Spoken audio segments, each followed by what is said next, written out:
আজকে এখানে লেকচার দিতে এসে আমার খুব ভালো লাগছে। এখানে ভ্রাতৃত্ববোধের এই পরিবেশ আমাকে মুগ্ধ করেছে। আর আমি অনুরোধ করব ডক্টর জাকির নায়েককে, আপনি সামনে আসুন আর আমরা দুজনে কোলাকুলি করি সবার সামনে।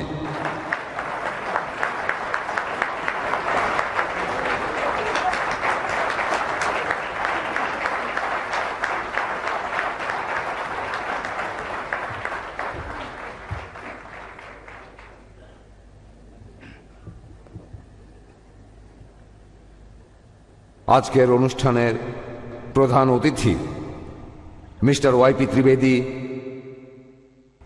President of Rishabh corporation, Shri Dhanraj Salecha, শ্রদ্ধেয় বক্তা ডক্টর জাকির নায়েক, শ্রদ্ধেয় আয়োজক ও ব্যবস্থাপক doctor Mohammad Naik, vice president IVC Shri Chaman Bhai ভোরা, এছাড়াও অন্যান্য আমন্ত্রিত অতিথি, আমার বন্ধু, ভাই ও বোনেরা, সবার প্রথমে আমি ধন্যবাদ জানাই আইআরএফ এবং অন্যান্য আয়োজকদের,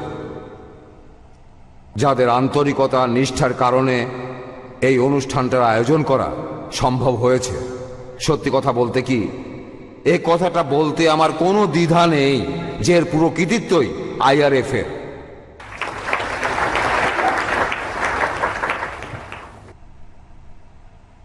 বন্ধুরা, আজকের টপিকটা হলো আমিষ জাতীয় খাবার অনুমোদিত নাকি নিষিদ্ধ মানুষ জাতির জন্য।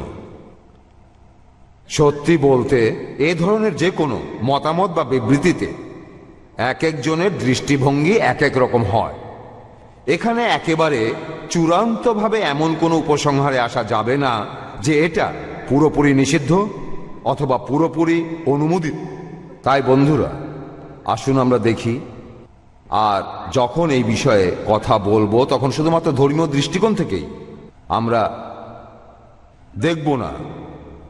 ধর্ম এখানে অবশ্যই আসবে। আজকের আলোচনার বিষয় থেকে ধর্মকে কোনোভাবেই আলাদা করা যাবে না। তবে আমি আজকে এখানে বলবো এই বিষয়টা যে আমিষ জাতীয় খাবার মানুষের জন্য নিষিদ্ধ, এটা বলার অনেক কারণ আছে। ভৌগোলিক কারণ, ঐতিহাসিক কারণ, নৈতিক এবং ধর্মীয় কারণ, অর্থনৈতিক, পরিবেশগত ও স্বাস্থ্যগত কারণ, প্রাকৃতিক কারণ এবং মানসিক কারণ, আর এছাড়াও মেডিকেল কারণ।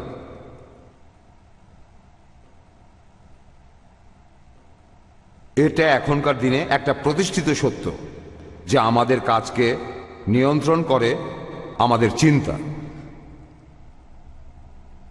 আমরা যা ভাবি সেটাই করি, আর আমাদের চিন্তা ভাবনাকে প্রভাবিত করে আমাদের খাদ্য, আমাদের ব্যবহারকেও প্রভাবিত করে খাদ্য। আর সেজন্যই আজকের বিষয়টা খুব ইম্পর্টেন্ট যে আমাদের খাবারগুলো এমনভাবে বেছে নেব যাতে আমাদের চিন্তা ভাবনা পজিটিভ হয়। এখানে পজিটিভ বলতে আমি অনেক কিছু বোঝাচ্ছি, আর আপনারা বিশ্বাস করেন শুধু যে ধর্মগুলো বলছে তাই নয়, এখন বিজ্ঞানেও এটা প্রমাণিত যে আমরা যে খাবারগুলো খাই সেগুলো আমাদের চিন্তা ভাবনাকে প্রভাবিত করে, ব্যবহারকেও প্রভাবিত করে। বন্ধুরা, একটা সময় ছিল যখন মানুষের সামনে বিকল্প উপায় ছিল না, কিছুই ছিল না। মানব সভ্যতার ইতিহাসে দেখবেন পৃথিবীতে এমন অনেক জায়গা ছিল, আর এখনো এমন জায়গা আছে যেখানে কোনো রকম গাছপালা জন্মানো সম্ভব না। প্রতিকূল আবহাওয়ার কারণে সেখানে গাছপালা হওয়া অসম্ভব। তবে এখন আমরা এতটাই উন্নত হয়েছি যে এখন আমাদের এই পৃথিবীতে যোগাযোগ ব্যবস্থা খুব ভালো হয়ে গেছে, আর যে কোনো ধরনের পণ্য যেমন খাবার খুব সহজেই পৃথিবীর এক প্রান্ত থেকে অন্য প্রান্তে পৌঁছে দেওয়া যাবে। তাহলে এখন যেহেতু বিকল্প ব্যবস্থা আছে, আমরা পরীক্ষা করে দেখব কোন পথটা আমাদের জন্য ভালো। আমি যেসব পয়েন্ট বলেছি সেই দৃষ্টিকোণ থেকে দেখব। আর সেজন্যে বন্ধুরা, আমি এখন আপনাদের উদ্দেশ্যে বলছি যে আমিষ জাতীয় খাবার মানুষের জন্য অনুমোদিত নয় এখন বর্তমানের এই প্রেক্ষাপটে।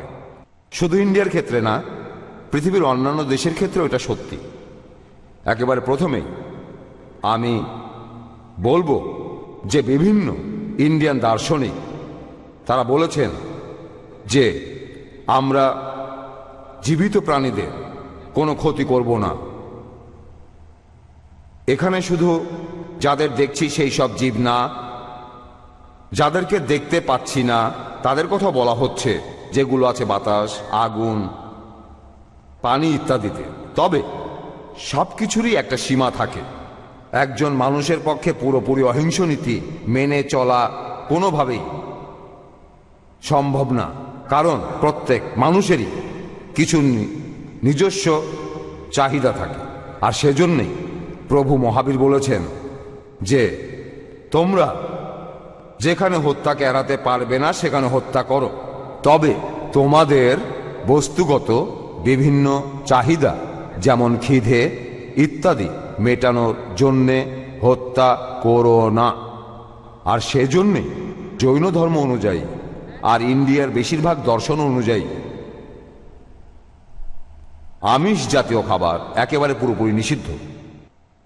এখন এটা হলো ধর্মীয় দৃষ্টিকোণ। আমি এই ব্যাপারে বিস্তারিত কিছু বলবো না।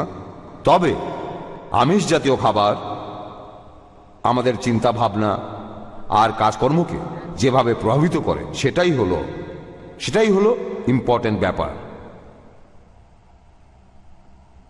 অনেকেই বলেছেন, আমি এখানে সেই সব বই আর লেখকদের নাম বলছি না, কারণ এতে অনেক সময় লাগবে, তবে রেফারেন্সগুলো আমার কাছে আছে। অনেকেই বলেছেন যে শাকসবজি খেলে পৃথিবীতে আমাদের সবার কষ্ট যন্ত্রণা কমে যাবে, এটা আমাদের পরিবেশের জন্য উপকারী। দেখেন, আমি এখানে বিকল্প খাবারের কথা বলছি। এখন আপনারা বন্য প্রাণীদের দেখেন যারা জঙ্গলে বাস করে, তাদের মধ্যে যারা মাংসাশী প্রাণী দেখবেন যে তারা শুধু মাংসই খায়। তবে যেসব প্রাণী তৃণভোজী তারা কখনোই মাংস খাবে না, শুধুমাত্র মানুষই দুটো খায়। আমি বলবো এটা আসলে কোনো মানে হয় না যে আমরা মানুষরা একই সাথে মাংসাশী এবং তৃণভোজী। আমি আগেই বলেছি, যখন বিকল্প উপায় আছে তখন শুধু শুধু হত্যা করব কেন? এই মতবাদটার ভিত্তি হলো অহিংসা নীতি, জীবজগতের সবার প্রতি ভালোবাসা আর করুণা। পাখি, মাছ, সবকিছু মাংস জাতীয় খাবার যে খেতেই হবে এমন কোনো কথা নেই, তবে আমাদের প্রত্যেককে শাকসবজি জাতীয় খাবার খেতেই হবে। মানসিকভাবেও মাংস জাতীয় খাবার খেলে আপনারা দেখবেন নিষ্ঠুরতা, অধৈর্য হওয়া, পাশবিক বিভিন্ন প্রবৃত্তি তখন আমাদের ব্যবহারে দেখা দেবে। পশুর মাংস খেলে মানুষ তখন পশুর প্রবৃত্তি লাভ করে, বিশেষ করে 4টা মৌলিক প্রবৃত্তি, অর্থাৎ খিদে, ভয়, ভোগ করা আর বংশ বিস্তার প্রবৃত্তিগুলি মানুষের মধ্যে আছে। আমি বলবো না যে নেই, তবে এগুলো হলো মৌলিক প্রবৃত্তি। আমরা যুক্তি ব্যবহার করতে পারি, আমরা এই প্রবৃত্তিগুলোকে অতিক্রম করতে পারি। এই প্রবৃত্তিগুলোকে আমরা নিয়ন্ত্রণ করতে পারি তখনই আমরা হব শ্রেষ্ঠ জীব, শ্রেষ্ঠ প্রাণী। তা না হলে মানুষ আর একটা পশুর মধ্যে কোনো পার্থক্য নেই। তবে মানুষ যুক্তি আর বুদ্ধি ব্যবহার করতে পারে। মাংস জাতীয় খাবার খেলে এই যুক্তি বুদ্ধিকে আচ্ছন্ন করে ফেলে, আর মানুষ তখন আরো বেশি পশুর মতো হয়ে যায়। আর এটার পেছনে বৈজ্ঞানিক কারণটা হলো, মাংস হলো প্রত্যেক প্রাণীর শরীরের অংশ। এর মধ্যে আছে তামসিক প্রকৃতি। খাবারের 3টা প্রকৃতি, তামসিক, রাজসিক আর সাত্ত্বিক। তামসিক এক কথায় বললে পশুর মধ্যে যে বুনো প্রবৃত্তি থাকে সেটাকে বোঝানো হয়। মানুষ তখন পশুর মতো হয়ে যায়, কঠিন হয়ে যায়, নিষ্ঠুর হয়ে যায়, অজ্ঞ হয়ে যায়। মানুষ মৃত পশুর মাংস যদি খায় তাহলে তার মধ্যে সেই পশুর স্বভাব দেখা দেয়। অপরাধের পরিমাণ বেড়ে যায়। মাংস জাতীয় খাবার খেলে মানুষ আক্রমণাত্মক হয়ে যায়। মানুষের যুক্তিবুদ্ধি তখন কমে যায়। মাংস জাতীয় খাবার শুধু অপকারী নয়, এজন্য আরো অনেক সমস্যা হয়, যেমন অপরাধ বেড়ে যায়, নিষ্ঠুরতা বেড়ে যায়। মাংস জাতীয় খাবার খেলে মানুষের মধ্যে ভালোবাসা, সহযোগিতা, আত্মসংযম এই ধরনের বিভিন্ন গুণগুলো কমে যায়। যদি আমরা পশুদের সাথে এমন নিষ্ঠুর ব্যবহার করি তাহলে আমরা মানুষরাও হয়ে যাব অনেক অমানুষ আর অনেক নিষ্ঠুর। আমি একটা শায়েরি বলবো যে তখন কি হবে যদি এভাবেই চলতে থাকে, যে আমরা যদি মাংস জাতীয় খাবার খাই তাহলে ভবিষ্যতে আমাদের কি হবে। आदमी की शक्ल से अब डर रहा है आदमी, आदमी की शक्ल से अब डर रहा है आदमी, आदमी को लूट कर घर भर रहा है आदमी, आदमी ही मारता है मर रहा है आदमी, आदमी ही मारता है मर रहा है आदमी, समझ कुछ आता नहीं क्या कर रहा है आदमी। বন্ধুরা, এটার কারণ হলো যে আমরা মানুষরা এখন পশু হয়ে গেছি। মানুষ তখন নিজেই বুঝতে পারে না যে সে কি একটা পশু নাকি মানুষ, কারণ এটাই হলো মাংস জাতীয় খাবার খাওয়ার ফলাফল। মাংস খেলে আমাদের হতে পারে PMS সিন্ড্রোম, অর্থাৎ প্রিপোস্টেরাস মুড সুইং। মানসিক বিকৃতিও দেখা দেয়। সেজন্যই এটা এখন প্রতিষ্ঠিত যে মাংস জাতীয় খাবার হলো নৈতিক আর আত্মিক অবক্ষয়ের পেছনে প্রধান কারণ। আমরা ইন্ডিয়ান ভেজিটেরিয়ান কংগ্রেস আমরা এজন্যই কাজ করে যাচ্ছি যাতে পৃথিবীতে আমরা সবাই শান্তিতে থাকতে পারি। পশু পাখি আমরা সবাই মিলে, আমাদের মতো একজন ভেজিটেরিয়ান হলেন তিনি যিনি কোনো সময়ই বা কোনো পরিস্থিতিতেই কোনো মাংস, মাছ, মুরগি, ডিম বা মাংস জাতীয় কোনো খাবার খাবেন না। ভেজিটেরিয়ান শব্দটা ভেজিটেবলস থেকে আসেনি, এটা আমাদের সবারই জেনে রাখা উচিত। এই ভেজিটেরিয়ান শব্দটা এটা ইংরেজি ভেজিটেবলস থেকে আসেনি। এই ভেজিটেরিয়ান শব্দটার মূল শব্দ হলো ভেজিটাস, VEGETUS, অর্থাৎ সম্পূর্ণ, স্বাস্থ্যবান, বিশুদ্ধ, জীবন্ত। যদি প্রত্যেকটা মানুষ সচেতনভাবে তার দায়িত্ব পালন করে থাকে তাহলে সামগ্রিকভাবেই সবাই খুবই ভালো থাকবে। নরম্যান কাজিন এই কথাটা বলে গেছেন। আর এছাড়া হারবার্ট সোয়াইটজারও বলে গেছেন যে মানুষ জাতি যতক্ষণ না করুণার হাত বাড়িয়ে দেবে সব প্রাণীর প্রতি, মানুষ ততক্ষণ এই পৃথিবীতে শান্তি খুঁজে পাবে না। সব প্রাণীর প্রতি মানুষ সদয় হবে, আর তাহলেই সে সত্যিকারের মানুষ হবে। এখন বন্ধুরা, আমি আপনাদের বলবো সবচেয়ে ইম্পর্ট্যান্ট বিষয়টা নিয়ে, সেটা হলো চিকিৎসা বিজ্ঞানের দৃষ্টিকোণ। আমাদের অনেকের মধ্যেই এমন একটা ভুল ধারণা আছে যে আমরা শাকসবজি থেকে পর্যাপ্ত আমিষ পাই না, আর সেজন্যই আমাদের মাংস জাতীয় খাবার খেতেই হবে যেখানে প্রচুর আমিষ আছে। আমি এক এক করে এই ধারণাগুলো নিয়ে কথা বলবো। সবার প্রথমে আমি আপনাদের উদাহরণ হিসাবে দেখাবো সেই শক্তিশালী প্রাণীদের, যেমন ধরেন হাতি অথবা গন্ডার। এরা পৃথিবীর সবচেয়ে শক্তিশালী প্রাণীগুলোর মধ্যে পড়ে। এরা কি মাংসাশী? না, এরা আসলে তৃণভোজী। তারা মরে যাবে তবু মাংস খাবে না, তারপরও তারা খুব শক্তিশালী। ঘোড়ার কথা ভেবে দেখেন, ঘোড়ার কারণে আমরা বলি হর্স পাওয়ার। আমরা সবাই জানি যে ঘোড়া খুবই দ্রুতগামী আর শক্তিশালী, আর এই ঘোড়াও হলো তৃণভোজী। এছাড়া আপনারা দেখেন গবাদি পশু, গরু, ষাঁড় আর অন্যান্য পশু, এরা আমাদের অনেক উপকার করে, আর এরা সবাই তৃণভোজী। আপনারা খেয়াল করলে দেখবেন যে এই তৃণভোজী প্রাণীরা সবাই বেশ শক্তিশালী। তাদের মাংস খাওয়ার কোনো প্রয়োজন নেই। সত্যি বলতে, যদি বোকামি করে এইসব পশুদের মাংস খাওয়ানো হয় তাহলে কি হবে? আপনারা সবাই ম্যাট কাউ রোগটা জানেন। এটাকে বলা হয় বিএসই, অর্থাৎ এই বিএসই বোভাইন স্পঞ্জিফর্ম এনসিফালোপ্যাথি। আপনারা জানেন কয়েক বছর আগে ইংল্যান্ডে কি হয়েছিল, এইসব গরুগুলোকে পরীক্ষামূলকভাবে ভেড়ার মাংস খাওয়ানো হয়েছিল আমিষের যোগান দেওয়ার জন্য। এই রোগটা অনেকটা স্ক্যাপির মতো। গত 200 বছর ধরে এই মানুষ যেটার সাথে পরিচিত, এখন ভেড়ার মাংস খেয়ে গরু যদি পাগল হয়ে যায় তাহলে মানুষের উপরের কি প্রভাব পড়বে বলে মনে করেন? লক্ষ লক্ষ নিরীহ গরুকে নিষ্ঠুরভাবে হত্যা করা হয়েছিল। এর কারণ হলো সন্দেহ করা হয়েছিল যে এই গরুগুলো ম্যাট কাউ রোগে আক্রান্ত, আর এজন্য এই পশুগুলোর কোনো দোষ ছিল না। এখানে কারণটা ছিল তাদের ভেড়ার মাংস খাওয়ানো হয়েছিল, যেটা একটা গরুর জন্য স্বাভাবিক খাবার না। মানুষের ক্ষেত্রেও একই কথা, প্রাণীজ আমিষ আমাদের জন্য স্বাভাবিক না। একইভাবে লক্ষ লক্ষ মুরগি মেরে ফেলা হয়েছিল পূর্ব এশিয়ার বিভিন্ন দেশে, কারণ মুরগিগুলো বিভিন্ন রোগে আক্রান্ত হয়েছিল। এবার স্বাস্থ্যকর খাবার নিয়ে বলি। আমি এখন বলবো ডক্টর ডিন অর্নিশের কথা। আমেরিকার এই ডাক্তার খুব ভালো একটা বই লিখেছিলেন যে কিভাবে হৃদরোগকে ভালো করে তুলব কোনো অপারেশন বা ওষুধ ছাড়া। আর এই বইটা এখন আমেরিকার বেস্ট সেলার বই। আমেরিকার জনগণও বইটার ব্যাপারে বেশ আগ্রহী হয়েছে, পুরো পৃথিবীতেই মানুষ বেশ আগ্রহী হয়েছে। আর শাকসবজি মেডিকেল দৃষ্টিকোণ থেকেও আমাদের জন্য উপকারী। তিনি 2 ধরনের খাবারের কথা বলেছেন, একটা সুস্থ করবে আর অন্যটা হৃদরোগের মোকাবেলা করবে। 2টা খাবারই শাকসবজি জাতীয়, কারণ তিনি বৈজ্ঞানিকভাবে প্রমাণ করেছেন যে মানুষের জন্য শাকসবজি হলো সেরা খাবার। এতে শুধুমাত্র হৃদরোগের উপকারী হয় না, এতে অন্যান্য আরো অনেক কঠিন রোগের নিরাময় হয় অনেক কঠিন রোগের।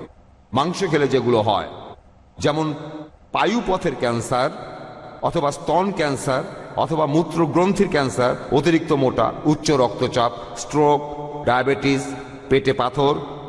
ডক্টর ডিন অর্নিশ এই কথাগুলো তার রিপোর্টে উল্লেখ করেছেন। তিনি প্রোটিন নিয়েও কিছু কথা বলেছেন। বন্ধুরা, এই কথাগুলো কিছুটা টেকনিক্যাল। প্রোটিন যে জিনিসের সাহায্যে গঠিত হয় তাকে বলে অ্যামিনো অ্যাসিড। অনেক ধরনের অ্যামিনো অ্যাসিড আছে, তবে আমাদের জন্য এর মধ্যে 3টা খুবই দরকারি: লাইসাইন, ট্রিপ্টোফ্যান আর মিথিওনাইন। এই অ্যামিনো অ্যাসিডগুলো আপনারা পাবেন পশুদের মধ্যে, এছাড়া শাকসবজির মধ্যেও এগুলো আপনারা পাবেন। তবে যখন আমরা পশু মাংস খাই এই অ্যামিনো অ্যাসিডগুলো পাওয়ার জন্য, তখন আমরা অপ্রয়োজনীয় জিনিসও পাই, যেমন কোলেস্টেরল এবং পশুর চর্বি। বন্ধুরা, খাদ্যের এই 2টা উপাদান আমাদের মানুষের জন্য একেবারেই ঘাতক, খুব অপকার করে, কোলেস্টেরল আর পশুর চর্বি। এখন এটা নিয়ে বলি যে অনেকেই বলে থাকেন আমরা নাকি শাকসবজি থেকে পর্যাপ্ত আমিষ পাই না, তাই পর্যাপ্ত পরিমাণে আমিষের জন্য আমাদের মাংস খেতেই হবে অ্যামিনো অ্যাসিডের জন্য। এটা একটা ভুল ধারণা।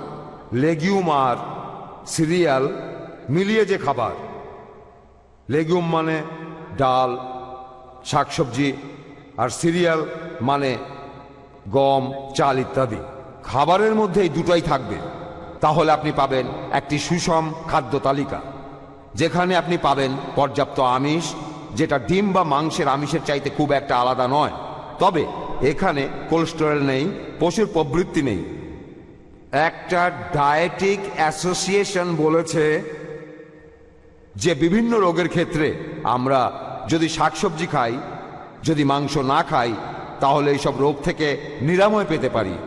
যেগুলো আমি আগেই বলেছি, এটা প্রতিষ্ঠিত সত্য যে শাকসবজি বেশি স্বাস্থ্যকর আর বেশি পুষ্টিকর। শাকসবজির মধ্যে কোনো কোলেস্টেরল নেই। আমিষ আপনারা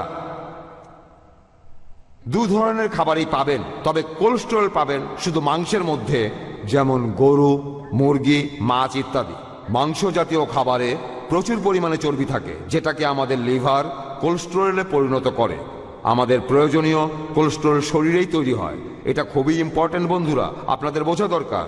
আমাদের মানুষদের কোলেস্টেরল প্রয়োজন, তবে পশুর মাংস থেকে এই কোলেস্টেরল নেয়ার দরকার নেই। আমাদের শরীর এটা একটা অসাধারণ যন্ত্র। আমাদের শরীরে যে কেমিক্যাল ফ্যাক্টরিটা আছে সেটা নিজেই যাবতীয় আমিষ, যাবতীয় কোলেস্টেরল আমাদের শরীরের ভেতরেই তৈরি করে। আমাদের শরীরের 3/4 কোলেস্টেরল শরীরেই তৈরি হয়। আর অতিরিক্ত পরিমাণ কোলেস্টেরল আর অতিরিক্ত চর্বি এগুলোর কারণেই অনেকের হয় করোনারি হার্ট ডিজিজ। এছাড়াও আরো অনেক অসুখ, এগুলো আমি নিয়েছি বিভিন্ন জার্নাল থেকে, মেডিকেল জার্নাল। মৃগী রোগ, শরীরে ইনফেকশন, কিডনির অসুখ, অতিরিক্ত প্রোটিন আর অতিরিক্ত ইউরিক অ্যাসিড, মাংস জাতীয় খাবার খেলে এসব অসুখ হতে পারে। রিউমেটিক ফিভার, আর্থ্রাইটিস, গাউট, মাংস জাতীয় খাবারের মধ্যকার ইউরিক অ্যাসিডের কারণেই এই রোগগুলো হতে পারে। বৃহদন্ত্র দুর্বল হয়ে যেতে পারে, রোগ প্রতিরোধ ক্ষমতা কমে যায়। আমেরিকার এক ডাক্তার দীপক চোপড়া বলেছেন যে ঠিক মতো আমরা যদি আমাদের শরীরের যত্ন নেই তাহলে 100 বছর বাঁচা সম্ভব। আসুন এবারে আমরা দেখি উত্তর মেরুর এস্কিমোদের একটু দেখে আসি। সেখানে দেখবেন গাছপালা জন্মানো সম্ভব না, মাংস ছাড়া কোনো উপায় নেই। আর এস্কিমোদের গড় আয়ু মাত্র 30 বছর। মাংস জাতীয় খাবারে ভিটামিন এ আর ভিটামিন সি কম পেয়ে থাকবেন, তবে শাকসবজি জাতীয় খাবারে প্রচুর পরিমাণে পাবেন। আর ডিমের মধ্যে কিছু ব্যাকটেরিয়া আছে যেগুলো বিভিন্ন চর্মরোগের কারণ, যেমন একজিমা, স্ক্যাবিজ, কুষ্ঠ ইত্যাদি। এবারে কিছু বৈজ্ঞানিক তথ্য দিচ্ছি। এক মেডিকেল পরীক্ষায় প্রমাণিত হয়েছে আমিষভোজীদের তুলনায় নিরামিষভোজীদের হৃদরোগ কম হয়। এছাড়াও এটা এখন সবাই জানে, শুধু ইন্ডিয়াতেই নয়, উন্নত দেশের মানুষও এখন জানে যে কারো মেডিকেল চেক আপ সেটা আসলে কখনো ফুলপ্রুফ হয় না। যে অসুখগুলো তারা বহন করে সেগুলো বংশধরদের ভেতরে ছড়িয়ে পড়ে।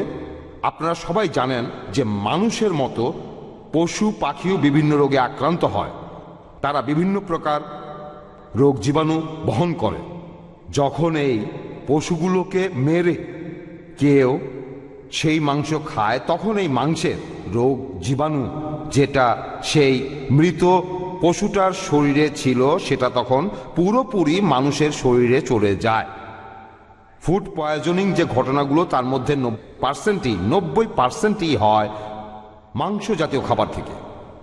যখন কোনো পশু বা পাখিকে কসাইখানায় নেওয়া হয়, এখানে আপনাদের এই ব্যাপারটা একটু ব্যাখ্যা করে বলি।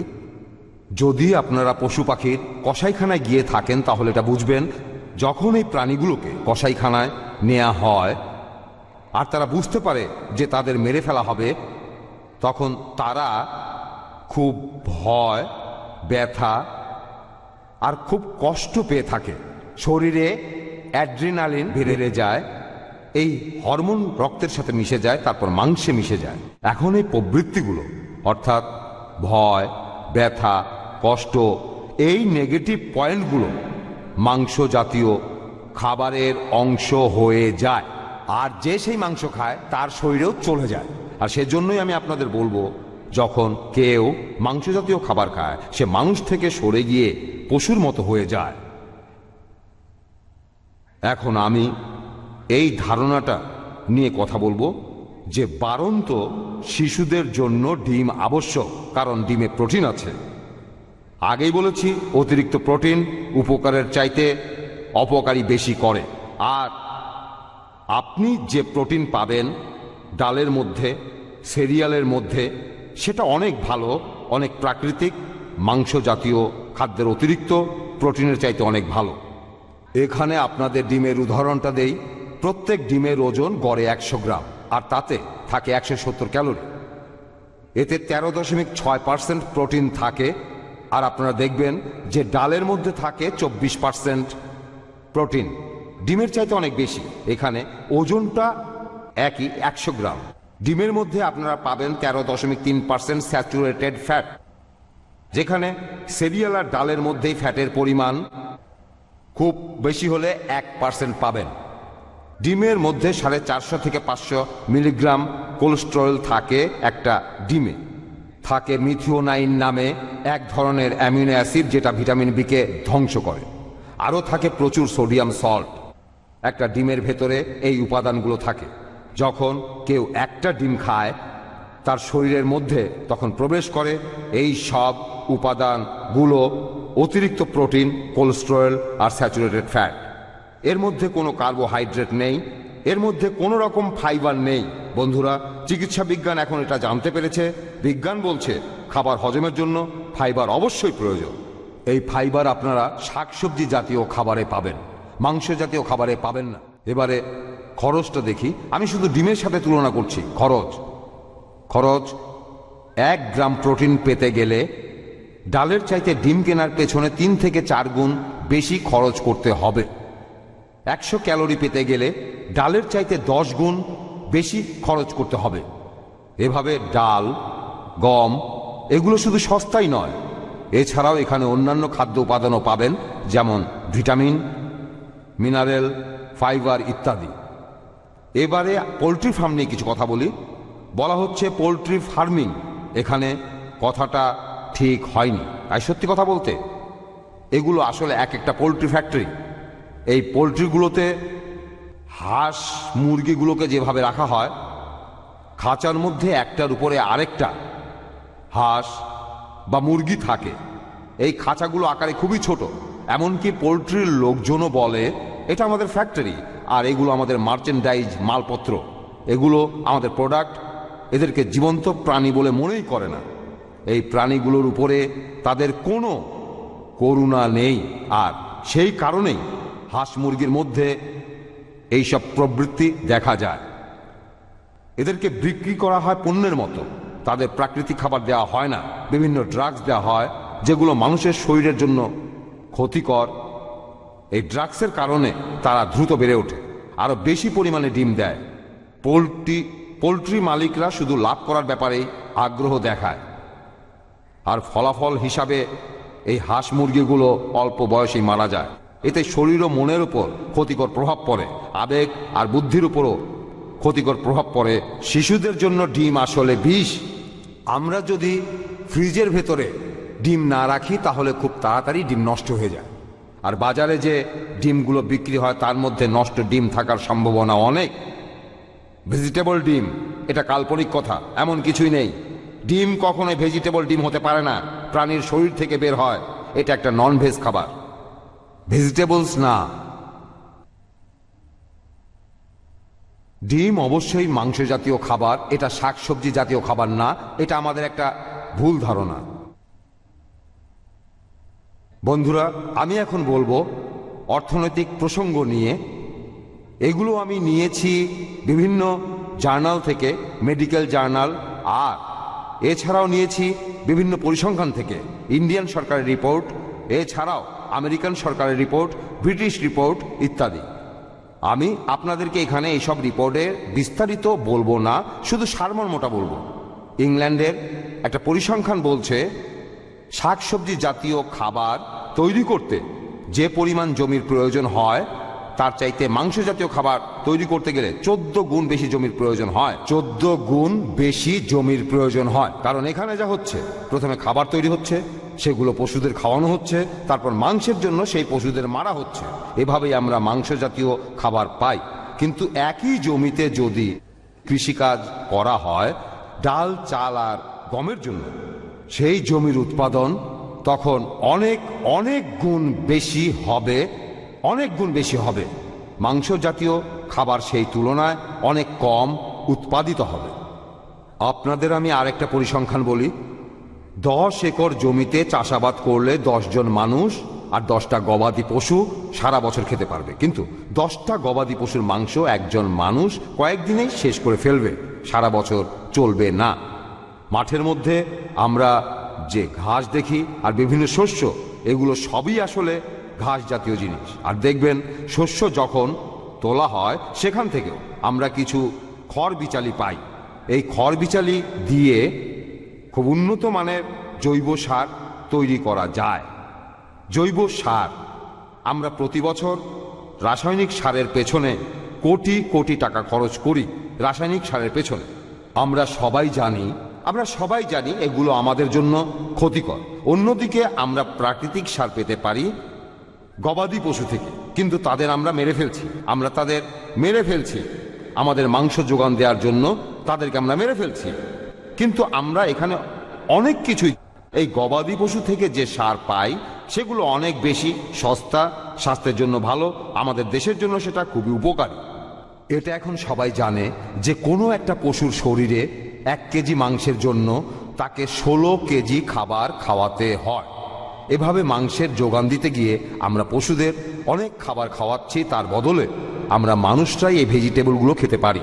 তাই শুধুমাত্র খাবারের জন্যই নয়, এছাড়াও এই পশুগুলোকে প্রাকৃতিক সারের জন্য আমাদের প্রয়োজন হবে। এছাড়াও ম্যাসাচুসেটসের একজন প্রফেসর উইলবিং কথা বলেছেন যে মাংস জাতীয় খাবারের 1 ক্যালোরির জন্য শাকসবজি জাতীয় খাবারের 7 ক্যালোরি ব্যয় করা হয়। এরপর তিনি আরও বলেছেন যে একটা পশুর চারণ ক্ষেত্রে চাষ করলে 5টা পরিবার চলতে পারবে। বন্ধুরা, আমি আপনাদের এসব উদাহরণ দিয়ে বিরক্ত করব না, তবে সবকিছুর সারমর্ম হিসাবে আমি বলবো যে শাকসবজি জাতীয় খাবারে মাংস জাতীয় খাবারের তুলনায় খরচ আসলেই অনেক অনেক কম। আসুন এবারে আমরা অন্যান্য বিষয়গুলো দেখি, যেমন পরিবেশের ভারসাম্য, পরিবেশের উপরে প্রভাব, কসাইখানা ইত্যাদি। পশু পালন করে মাংসের জন্য মেরে ফেলা হলে সেখানে প্রচুর জায়গা, পানি আর খাবারের প্রয়োজন হয়। এভাবে পশু পাখি মেরে ফেললে পরিবেশের ভারসাম্য নষ্ট হয়ে যায়, পরিবেশের উপর ক্ষতিকর প্রভাব পড়ে। কারণ আমাদের সম্পদ সবসময় সীমিত, তাই সম্পদগুলো সঠিকভাবে ব্যবহার করতে হবে। শাকসবজি লাগাতে পারি অথবা বিভিন্ন পশু পাখিকে মেরে ফেলতে পারি। কসাইখানার অবস্থাও একটু ভালোভাবে খেয়াল করেন, সেগুলো কেমন অবস্থায় আছে। কসাইখানাগুলো খুব অস্বাস্থ্যকর, এগুলোর অবস্থা খুবই নোংরা। পুরো পৃথিবী জুড়েই দেখবেন এই একই অবস্থা। গতকাল আমি ইন্টারনেটে একটা রিপোর্ট দেখলাম, এগুলো বাইরের দেশের, উন্নত দেশের রিপোর্ট, আমেরিকা আর ফ্রান্সের। এমনকি আমেরিকার ফ্রান্সের রিপোর্টও বলছে যে তাদের কসাইখানাগুলোর অবস্থা খুবই অস্বাস্থ্যকর। আমার কাছে এখানে আমেরিকান সরকারের প্রকাশ করা এমন একটা রিপোর্ট আছে, কসাইখানা আর কসাইখানার মাংস আমেরিকান পরিবারগুলোর জন্য এখন জীবন মরণের ব্যাপার। এই সব পশুগুলোকে জবাই করা হয় খুবই অস্বাস্থ্যকর আর নোংরা পরিবেশে। মাংস এক জায়গা থেকে আরেক জায়গায় নেওয়া হয়, আর তখন এই মাংস মানুষের খাওয়ার উপযুক্ত থাকে না। আপনারা অনেকে হয়তো ভাবেন যে ইম্পোর্ট করা প্যাকেট, খুব সুন্দরভাবে প্যাকেট করা অথবা টিনের কৌটায় মাংস, এগুলো জীবাণুমুক্ত। আপনারা ভুল ভাবছেন, এই মাংস আসছে ওই কসাইখানাগুলো থেকেই। আমি এখানে যেসব কথা বললাম, মেডিকেল সায়েন্সও একই কথা বলে। শুধু তাই নয়, মাংস ঠিক রাখার জন্য কেমিক্যাল মেশানো হয়, বিভিন্ন কেমিক্যাল, এতে করে সেই মাংস আর পচে না। ইন্ডিয়া সহ পুরো পৃথিবীতে মানুষ এখন পরিবেশ সচেতন হয়েছে, আর অনেকে ভেজিটেরিয়ান হয়ে গেছে। পরিবেশ বান্ধব এই শাকসবজি সব জায়গায় পাবেন।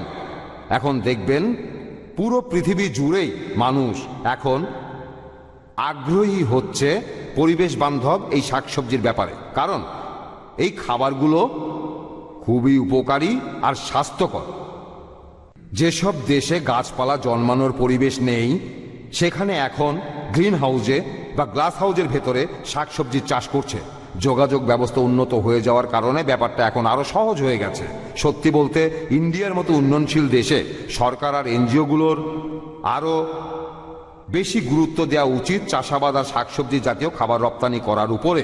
এতে আমাদের অনেক অর্থনৈতিক সমস্যার সমাধান হবে। এবারে পরিবেশ দূষণ। কসাইখানাগুলো নোংরা থাকার কারণে যে পরিবেশ দূষণ হয় সেটা ভয়াবহ। এই পশু পাখির মলমূত্র, এমনকি আধুনিক কসাইখানাগুলোতেও একেবারে খোলা অবস্থায় থাকে, একেবারে উড়ন্ত। পশু পাখির হাড়গোড়, তাদের রক্তের প্রবাহ, এসব মিলে পরিবেশকে দূষিত করে। পরিবেশের ভারসাম্য। মানুষের জন্য পশু পাখি দরকার, তবে সেটা নিয়ে বাড়াবাড়ি করলে চলবে না। একে অন্যের উপর নির্ভরশীল। গরু, ভেড়া, মাছ, ব্যাঙ ইত্যাদি মৃত না থেকে জীবিত থাকলেই আমাদের জন্য বেশি উপকারী। তাহলে কেন মেরে ফেলবো বন্ধুদের আর উপকারীদের? তাদেরকে মারবো শুধু মাংস খাওয়ার জন্যে? পশু পাখিদের প্রতি এতটা অকৃতজ্ঞ হওয়া উচিত না। এরা ক্ষুদ্র জীব, আমরা এদেরকে বলি পশু আর পাখি। এবারে আপনারা অন্য আরেকটা দৃষ্টিকোণ থেকে দেখেন, সেটা প্রাকৃতিক সার। আমি আগেই বলেছি যে পশু পাখির মলমূত্র থেকে যে প্রাকৃতিক সার হয় সেটা কৃত্রিম সারের চেয়ে অনেক বেশি উপকারী। কৃত্রিম সার ব্যবহার করলে পরিবেশের ক্ষতি হয়। আমি অর্থনৈতিক দৃষ্টিকোণ থেকেও বলছি, এই রাসায়নিক উপাদানগুলো আমদানি করা হচ্ছে কৃত্রিম সার বানানোর জন্য। এভাবে দেশের টাকা বাইরে চলে যাচ্ছে। বন্ধুরা, আমি এভাবে ঐতিহাসিক আর ভৌগোলিক দৃষ্টিকোণ থেকে বলবো, আমি আগেও কিছুটা বলেছি, পৃথিবীতে অনেক মরুভূমি আছে, মাইলের পর মাইল মরুভূমি, সেখানে কোনো গাছপালা জন্মাতে পারে না। সেখানে খাবারের একমাত্র উৎস পশু পাখির মাংস। ভৌগোলিকভাবে এস্কিমোদের কথা বলেছি, তাদেরও মাংস ছাড়া কোনো উপায় নেই। তবে আমাদের হাতে বিকল্প উপায় আছে, যেটা স্বাস্থ্যকর, যেটা অনেক সস্তা আর পরিবেশ বান্ধব। আমরা এই খাবারগুলোই খাবো। এবারে বন্ধুরা, আমি সবচেয়ে ইম্পর্ট্যান্ট বিষয়টা নিয়ে বলবো, যেখানে আমার কথাটাই প্রমাণিত হবে কোনো দ্বিধাদ্বন্দ্ব ছাড়াই, যে মানুষ প্রাকৃতিকভাবেই ভেজিটেরিয়ান। আমি আপনাদের 16টা পয়েন্ট বলবো তুলনা করে আমাদের শরীর কিভাবে গঠিত। আর আপনারাও সবাই জানেন, বিজ্ঞান আমাদের জানিয়েছে বিভিন্ন পশুর দাঁত কেমন হয়, দাঁতের প্রকৃতি। আমি প্রথমে তৃণভোজীদের কথা বলি। তৃণভোজী প্রাণী, তাদের দাঁতগুলো চোয়ালের সাথে লাগানো, ছোট, ভোঁতা আর কাছাকাছি থাকে। আর মাংসাশীদের ক্ষেত্রে দাঁতগুলো ধারালো, সূচালো, লম্বা আর কোনাকুনি। মানুষের দাঁতের মধ্যে 2টা বা 4টা দাঁত, যেগুলো কিছু মানুষ বলে সেগুলো কুকুরের দাঁতের মতো। এগুলো আসলে মাংস খাওয়ার জন্য না। এই দাঁতগুলো বানর আর শিম্পাঞ্জিদের আছে, তারা এই দাঁতগুলো দিয়ে গাছ থেকে ফল ছিঁড়ে আনে, তারপর সেই ফল খায়। তাদের নখর, তৃণভোজীদের ধারালো নখ থাকে না, তারা শুধুমাত্র ফল ছিঁড়তে পারে। আর মাংসাশীদের ক্ষেত্রে তারা ধারালো নখ দিয়ে শিকারকে ছিন্ন ভিন্ন করে ফেলে। তারপর চিবানোর অভ্যাস। তৃণভোজী প্রাণীদের চোয়াল ওঠানামা করে উপরে আর নিচে, ডানে আর বামে। তারপর তারা সেই খাবারগুলো চিবিয়ে পেটের ভেতরে ফেলে। আর মাংসাশী প্রাণীরা নিচের চোয়ালটা উপরে ওঠায় আর নিচে নামায়। তারপর তারা ভালোভাবে না চিবিয়ে সেটা গিলে ফেলে। এখন বন্ধুরা নিজেরাই তুলনা করে দেখেন, আমি শুধু তৃণভোজী আর মাংসাশীদের কথা বলছি। আপনারা নিজেরাই তুলনা করে দেখবেন যে আমরা এখানে কোন দলের ভেতরে পড়ি।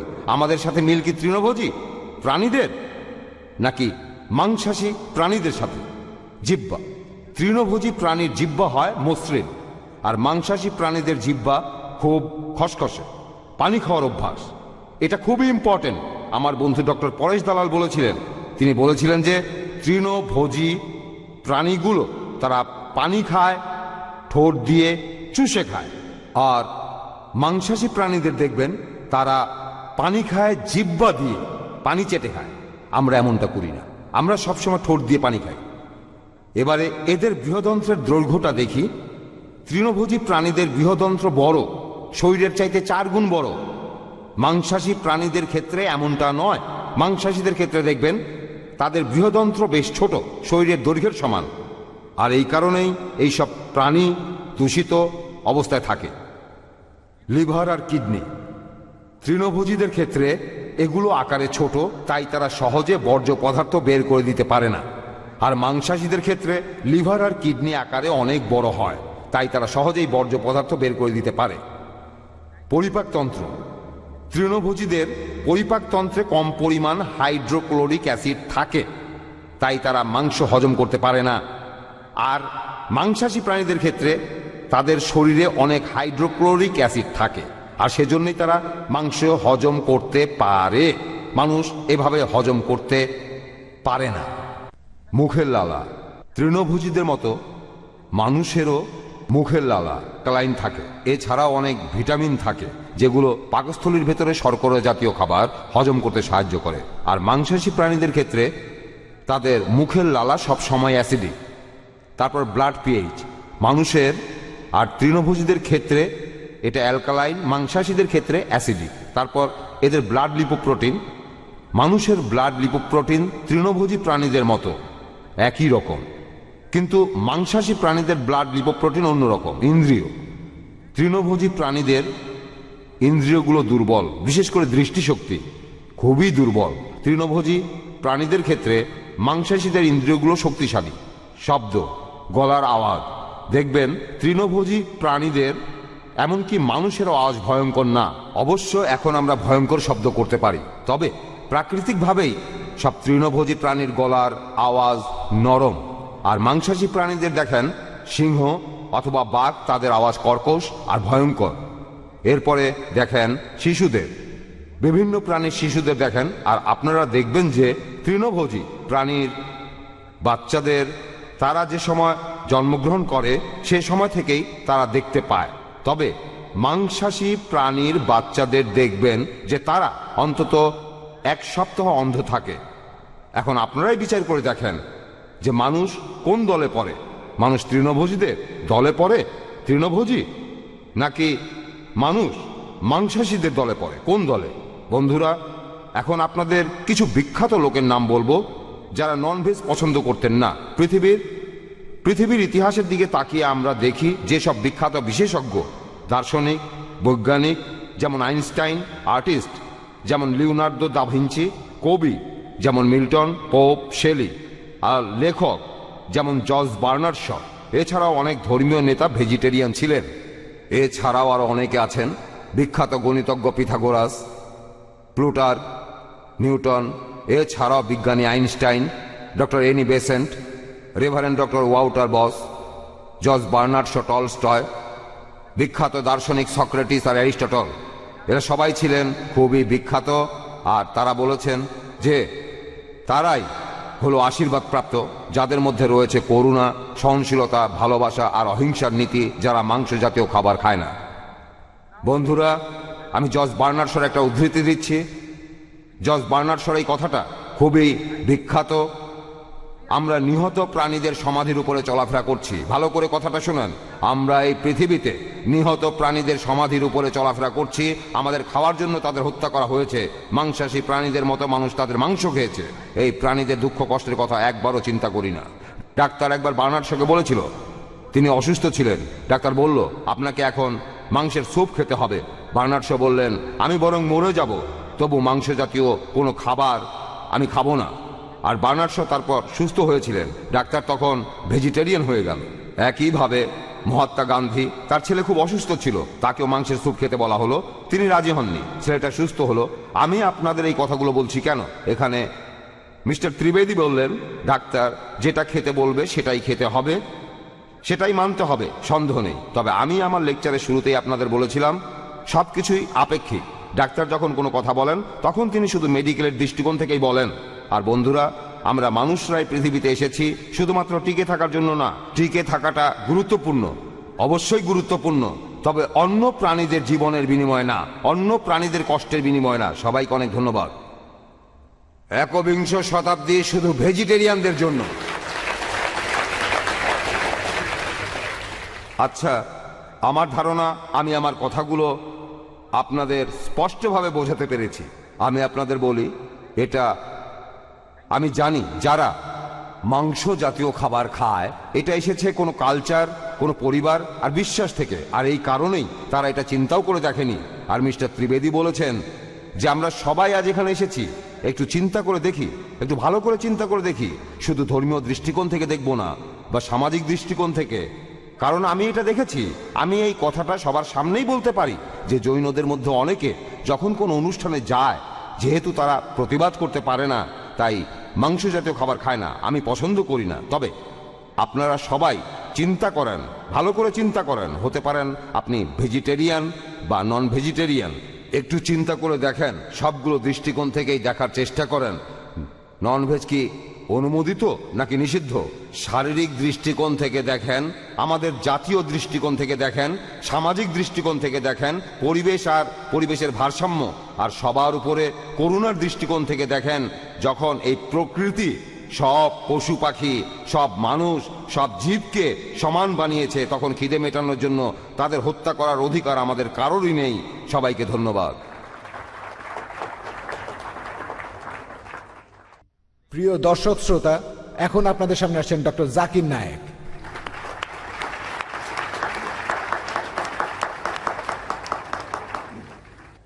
আলহামদুলিল্লাহ ওয়াসসালাতু ওয়াসসালাম আলা রাসূলিল্লাহ ওয়া আলা আলিহি ওয়া সাহবিহি আজমাইন, আম্মা বাদ।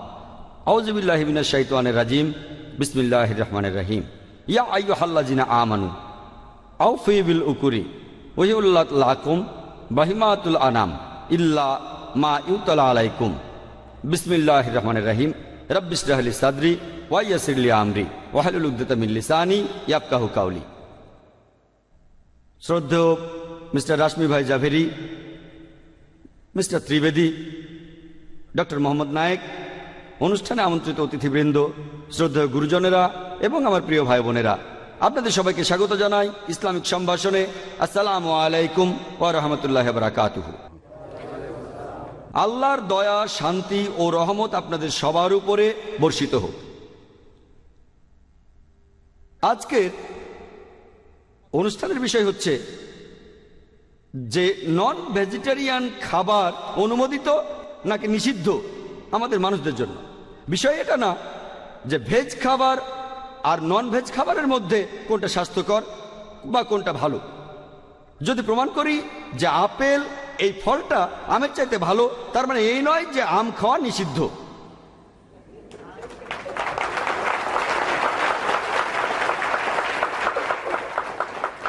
এই একটা কথা দিয়েই সব অভিযোগ খণ্ডন হয়ে যায়, কিন্তু কথা এখানে শেষ নয়। নন ভেজিটেরিয়ান এটার অর্থ হচ্ছে কোনো ব্যক্তি যার খাবারের উৎস হচ্ছে পশু পাখি। এর অর্থ এই না যে সে কোনো ভেজ খাবার খায় না।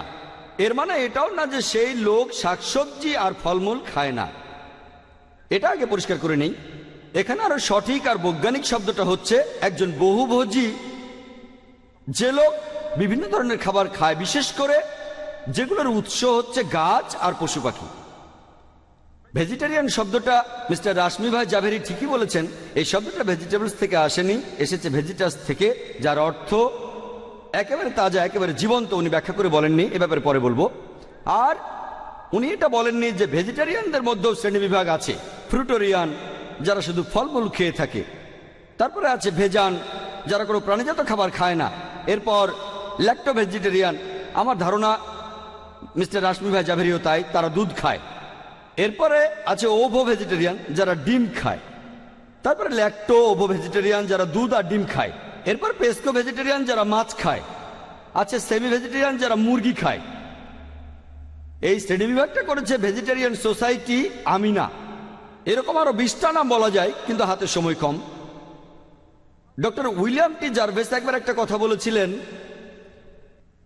ডক্টর উইলিয়াম টি জার্ভেস তিনি হলেন American council of science and হেলথের একজন অ্যাডভাইজার, ACSH। আর এছাড়াও তিনি public health and preventive medicine ডিপার্টমেন্টের প্রফেসর লোমা লিন্ডা ইউনিভার্সিটিতে। এছাড়াও তিনি খাবারের জালিয়াতির বিরুদ্ধে ন্যাশনাল কাউন্সিলের প্রতিষ্ঠাতা ও প্রেসিডেন্ট। এছাড়াও তিনি একটা বই লিখেছেন, the Health Robbers, a closer look at quackery in America. বেশিরভাগ তথ্য আমেরিকার উপরে। তিনি ভেজিটেরিয়ানদের শ্রেণীবিভাগ করেছেন, তাদের বৈশিষ্ট্যের উপর ভিত্তি করে 2 ভাগে ভাগ করেছেন, প্রাগম্যাটিক ভেজিটেরিয়ান আর আইডিওলজিক্যাল ভেজিটেরিয়ান। প্রাগম্যাটিক ভেজিটেরিয়ান তার শরীরের চাহিদা অনুযায়ী খাদ্য বেছে নেয়। সে খাবার বেছে নেওয়ার সময় যুক্তি দিয়ে বাছে, আবেগ দিয়ে বাছে না। আর আইডিওলজিক্যাল ভেজিটেরিয়ান, তাদের দেখবেন তারা খাবার বেছে নেয় আদর্শের উপর ভিত্তি করে। এখানে ভিত্তিটা হলো তাদের আদর্শ। সে এখানে যুক্তি ব্যবহার করে না, আবেগকে ব্যবহার করে। ডক্টর উইলিয়াম টি জার্ভেস বলেছেন, একজন আইডিওলজিক্যাল ভেজিটেরিয়ানকে দেখবেন যে সে শাকসবজি খাওয়ার উপকারিতাগুলোকে ফুলিয়ে ফাঁপিয়ে বলছে। আর আমার আগের বক্তার লেকচারও আপনারা সে জিনিসটাই দেখেছেন, শাকসবজি খাওয়ার উপকারিতাগুলোকে ফুলিয়ে ফাঁপিয়ে বলবে। তারা এই কথাগুলো পরীক্ষা করে দেখে না। আরেকটা বিষয় তাদের দৃষ্টি এড়িয়ে যায় যে শুধুমাত্র ভেজিটেবলস খেলে আমরা স্বাস্থ্যগত অনেক হুমকির সম্মুখে পড়তে পারি। তিনি বলেছেন যে আইডিওলজিক্যাল ভেজিটেরিয়ান সে একজন বিজ্ঞানী হওয়ার ভান করে, কিন্তু তার কথাবার্তা বিজ্ঞানীর মতো হয় না, উকিলের মতো হয়। আর আপনারাও দেখেছেন, আমার আগে যিনি আপনাদের সামনে লেকচার দিলেন, ভাবটা বিজ্ঞানীর মতো, কথা উকিলের মতো। তারা তাদের দেয়া তথ্যগুলো বাছাই করে নিয়ে যারা তাদের আদর্শ মানে না তাদের বিরুদ্ধে কথা বলে। এতে এরকম বিতর্কের ক্ষেত্রে কাজ হয়, বিতর্কে জিতা যায়।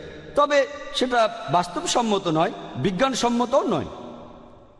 উইলিয়াম টি জার্ভিস বলেছেন, আইডিওলজিক্যাল ভেজিটেরিয়ান তাদের বেশিরভাগ কথাই অনুমানের উপর নির্ভরশীল। এদের চিন্তা ভাবনা পুরোপুরি একপেশে। সত্যি বলতে অনেক বিজ্ঞানী আর ডাক্তাররাও এদের মধ্যে পড়েন। ওনার লেকচারও আপনারা তেমনটাই দেখলেন। মিস্টার রাশমি ভাই জাভেরি বললেন অনেক অসুখের কথা, আমি তার সবগুলো যুক্তি খণ্ডন করতে পারি যদি সময় পাই। তিনি বিজ্ঞানের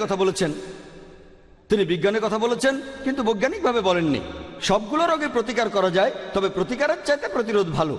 এটাই হচ্ছে মেডিসিন ফিলোসফির ভিত্তি। এখন এ ব্যাপারে বিস্তারিত বলার সময় পাবো না, পরে সময় পেলে এ বিষয়ে বলবো। প্রথমে আমি অন্যান্য বিষয় নিয়ে বলি, পরে স্বাস্থ্য সম্পর্কে বলবো। আসুন দেখি কোন কোন কারণে আমাদের খাদ্যাভ্যাস গড়ে তুলি আমরা মানুষরা। হতে পারে ধর্মীয় কারণ, হতে পারে ভৌগোলিক অবস্থান, হতে পারে ব্যক্তিগত পছন্দ, গন্ধ, স্বাদ, রং। কারণটাও হতে পারে মানবিক বা নীতিগত কারণ, হতে পারে শারীরিক গঠন সংক্রান্ত কোনো কারণ, হতে পারে আচরণ সংক্রান্ত কারণ। এই কারণটা হতে পারে পরিবেশের ভারসাম্য সংক্রান্ত কারণ। এটা হতে পারে পুষ্টিগত কারণ, হতে পারে চিকিৎসা ও স্বাস্থ্য সংক্রান্ত কারণ, স্বাস্থ্য ও চিকিৎসা সংক্রান্ত। আসুন প্রথমে আমরা ধর্মীয় কারণগুলো দেখি। মিস্টার ত্রিবেদী বলেছেন যে ধর্ম মানুষের এই সব কাজে নাক গলাবে না। যেখানে প্রশ্নটা হচ্ছে যে আমরা কোনটা খাবো আর কোন খাবারটা খাবো না, এই সিদ্ধান্তটা আসলে নেবেন মেডিকেল ডাক্তাররা। আমি তার সঙ্গে একমত যে বেশিরভাগ ধর্মেই ব্যাপারটা এরকমই। এই ধর্মীয় ব্যবস্থা যেটা সর্বোচ্চ আসনে আছেন ঈশ্বর, তিনি যদি ডাক্তার না হন, আপনার ঈশ্বর যদি ডাক্তার না হয়, তাকে মানার প্রয়োজন নেই। তিনি বললেন ডাক্তারই সিদ্ধান্ত নেবেন। কিন্তু ইসলামে আমরা মানি যে আল্লাহ সুবহানাহু ওয়া তাআলা মহান ঈশ্বর, আমাদের সৃষ্টিকর্তা। আর পুরো বিশ্বজগতের সৃষ্টিকর্তা, তার জ্ঞান অনেক বেশি, পৃথিবীর সমস্ত ডাক্তারের সমষ্টি চাইতেও বেশি।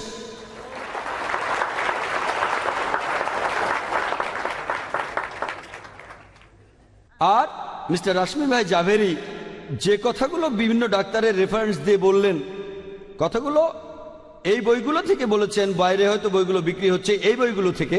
বইগুলোর কিছু পয়েন্ট নিয়েও বলবো। বইগুলোতে যেসব কথা আছে তার অনেক কিছুই কাল্পনিক, কাল্পনিকের কোথাও অস্তিত্ব নেই। কিছু হলো অপ্রাসঙ্গিক, কিছু অপরীক্ষিত, আর কিছু সত্যি আছে, তবে সেগুলো অর্ধেক সত্যি। আমি একটা কথা পরিষ্কার করে বলি, এটা এখানে প্রমাণ করব নিঃসন্দেহে যে নন ভেজ খাবার মানুষের জন্য অনুমোদিত। এখানে উপস্থিত বা বাইরের ভেজিটেরিয়ানদের অনুভূতিতে আঘাত করার কোনো ইচ্ছে আমার নেই। যখন এটা বিজ্ঞান দিয়ে আর যুক্তি দিয়ে প্রমাণ করব যে নন ভেজ খাবার এটা অনুমোদিত, তখন যদি কেউ আহত হন, তার অনুভূতি আহত হয়, আমি আগে থেকেই ক্ষমা চাইছি, আগেই ক্ষমা চেয়ে নিলাম। আমি কারো অনুভূতিতে আঘাত করতে চাই না। তবে আমাকে এখানে আগের বক্তার লেকচারের উত্তরে কিছু বলতে হবে। ইসলাম ধর্মের নিয়ম অনুযায়ী এটা আবশ্যিক না যে আমাদের সবাইকে ননভেজ খেতে হবে। একজন মুসলিম যদি সে ভেজিটেরিয়ানও হয়, তারপরও সে একজন ভালো মুসলিম হতে পারে। তবে তবে যখন আমাদের স্রষ্টা আল্লাহ সুবহানাহু ওয়া তাআলা আমাদের অনুমতি দিয়েছেন ননভেজ খাওয়া যাবে, তাহলে সেটা কেন খাবো না? আমার লেকচারের শুরুতে কোরআনের একটি আয়াতের উদ্ধৃতি দিয়েছিলাম।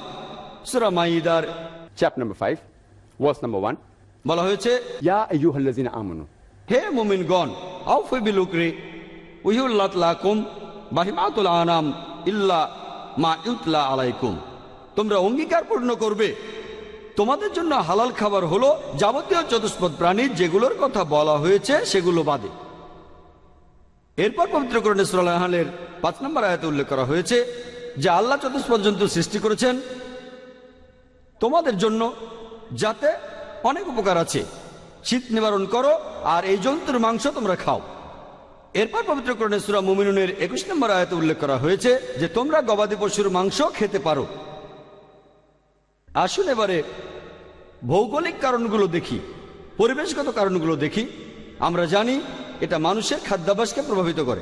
যেমন উপকূলীয় অঞ্চলে যে মানুষ থাকে তারা অনেক মাছ খায়। দক্ষিণ ইন্ডিয়ায় দেখবেন যে সেখানে ধান বেশি হয়। মরুভূমিতে যেসব মানুষ থাকে সেখানে গাছপালা একেবারে দেখাই যায় না। মানুষ মরুভূমিতে মানুষেরা খায় মাংস জাতীয় খাবার। এস্কিমোরা উত্তর মেরুতে থাকে, সেখানেও বরফের মধ্যে গাছপালা জন্মানো সম্ভব না, তারা প্রধানত সামুদ্রিক খাবার খায়। আর মিস্টার জাভেরি বললেন যে তিনি জানেন যে পৃথিবীর অনেক জায়গায় কোনো গাছপালা জন্মায় না, কিন্তু এখন যোগাযোগ ব্যবস্থার উন্নতি হয়েছে, আমরা তাদের শাকসবজি সেখানে পাঠিয়ে দেব। আমি অনুরোধ করব ইন্ডিয়ান ভেজিটেরিয়ান কংগ্রেসকে পাঠিয়ে দেন, শুধু পরিবহন খরচটা দেন তাহলেই হবে। আপনারা এস্কিমোদের কাছে পাঠান, তারপরে আপনারা সৌদি আরবে পাঠান। সৌদি আরবে গেলে দেখবেন শাকসবজির দাম বেশি। কেন? কারণ পরিবহন খরচ অনেক বেশি, সেজন্য এইসব জায়গায় শাকসবজির দাম বেশি। এটা খুব অযৌক্তিক আর অবৈজ্ঞানিক হবে যে বেশি টাকা খরচ করে যে খাবারটা কিনবো সেটা কম পুষ্টিকর। আসুন এবারে মানবিক কারণটা দেখি, নীতিগত কারণটা দেখি। আর অনেক ভেজিটেরিয়ান তারা বলে যে সব জীবনই পবিত্র আর জীবিত কোনো প্রাণীকে মারা উচিত না। তারা এটা বুঝতে পারে না যে এখন এটা আমরা সবাই জানি যে এমনকি গাছেরও জীবন আছে। তাহলে প্রাণী হত্যার বিরুদ্ধে কথা বলা, সেটা দিয়ে এখন কাজ হবে না। অনেক আগে হতে পারে, কয়েক শতাব্দী আগে এই যুক্তিতে কাজ হতো, কিন্তু এখন এটার কোনো মূল্য নেই। এখন তারা এভাবে যুক্তি দেয়, হ্যাঁ আমরা জানি যে গাছের জীবন আছে, কিন্তু যন্ত্রণা অনুভব করে না, তাই গাছকে হত্যা করা এটা একটা ছোট অপরাধ, তুলনামূলকভাবে প্রাণী হত্যা করা অনেক বড় অপরাধ। এখন বিজ্ঞান আরো উন্নত হয়েছে আর আমাদের জানিয়েছে যে এমনকি গাছও যন্ত্রণা অনুভব করে, তারা কাঁদতেও পারে। তবে গাছপালার এই কান্না আমরা মানুষরা কানে শুনতে পাই না, কারণ যে শব্দ তরঙ্গ আমরা শুনতে পাই তার সীমা 20 সাইকেল পার সেকেন্ড থেকে 20,000 সাইকেল পার সেকেন্ড পর্যন্ত। এই সীমার উপরে বা নিচে থাকলে আমরা কানে শুনতে পাবো না। পশু পাখিরা কান্নাকাটি করলে সেটা আমরা ঠিকই শুনতে পাবো, তবে গাছপালার কান্না সেটা আমরা শুনতে পাই না। আপনারা গাছপালার এই কান্না শুনতে পান না শুধুমাত্র এই কারণে তাদের কষ্ট দিতে পারেন না। আপনাদের যুক্তি দিয়েই আপনাদের দেখিয়ে দিলাম।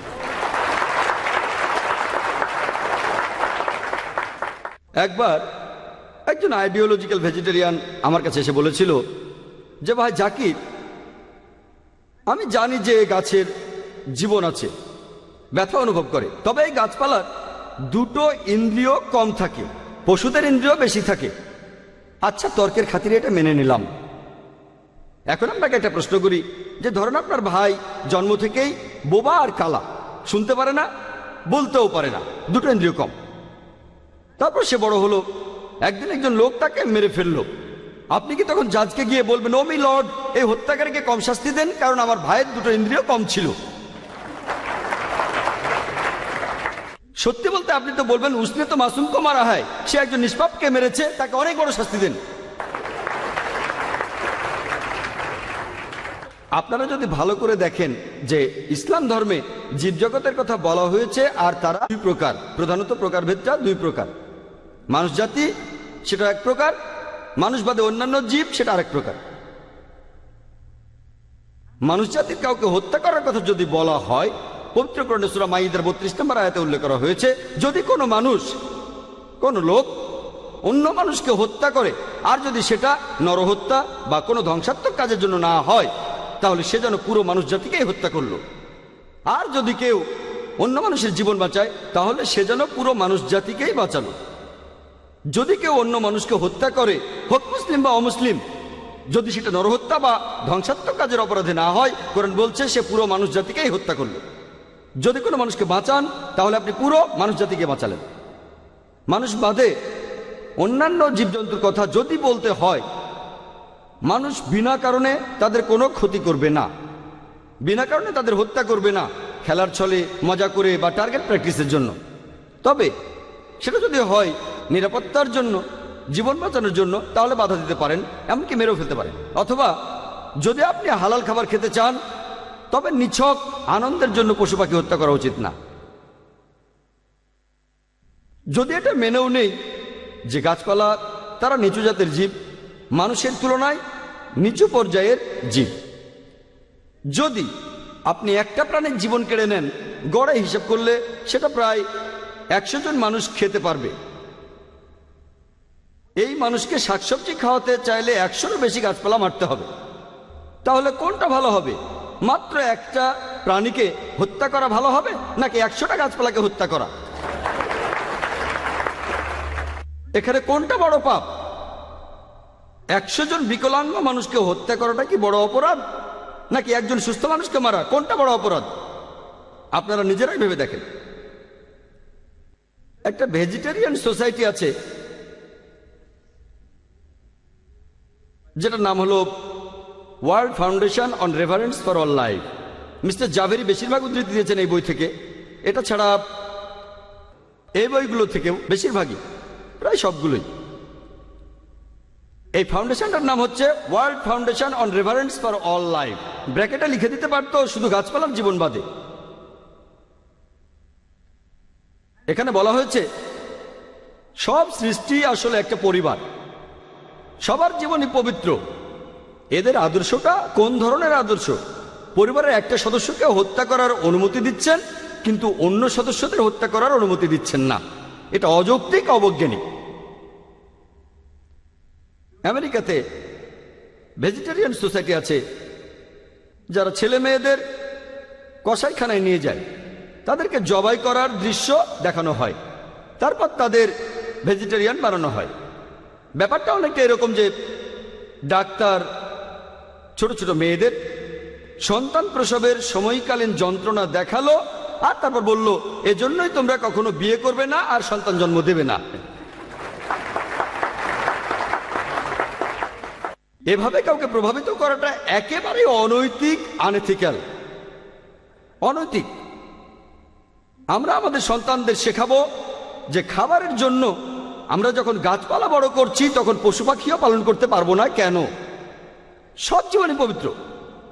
আমি একমত, বিনা কারণে হত্যা করা ঠিক না, কিন্তু যদি কারণ থাকে, হালাল খাবার হয়, অনুমতি আছে। আসুন এবারে আমরা শারীরিক আর ব্যবহার সংক্রান্ত বিষয়গুলো দেখি। আমার আগের বক্তা অনেকগুলো অসুখ বিসুখের নাম বললেন, মিস্টার জাভেরি। তিনি তখন পড়ছিলেন প্রায় 100 মাইল স্পিডে। আমিও তাড়াহুড়ো করে সব লিখে রাখছিলাম। কতগুলো অসুখের কথা বলেন, মেডিকেল ডাক্তার হিসেবে উত্তর দিতে পারবো, তবে কতখানি বলতে পারবো? 10টা রোগের নাম বলতে কয়েক সেকেন্ড লাগবে, কিন্তু সেগুলোর উত্তর দিতে গেলে 1 ঘন্টার বেশি সময় লাগবে। উনি অনেক রোগের কথা বলেছেন।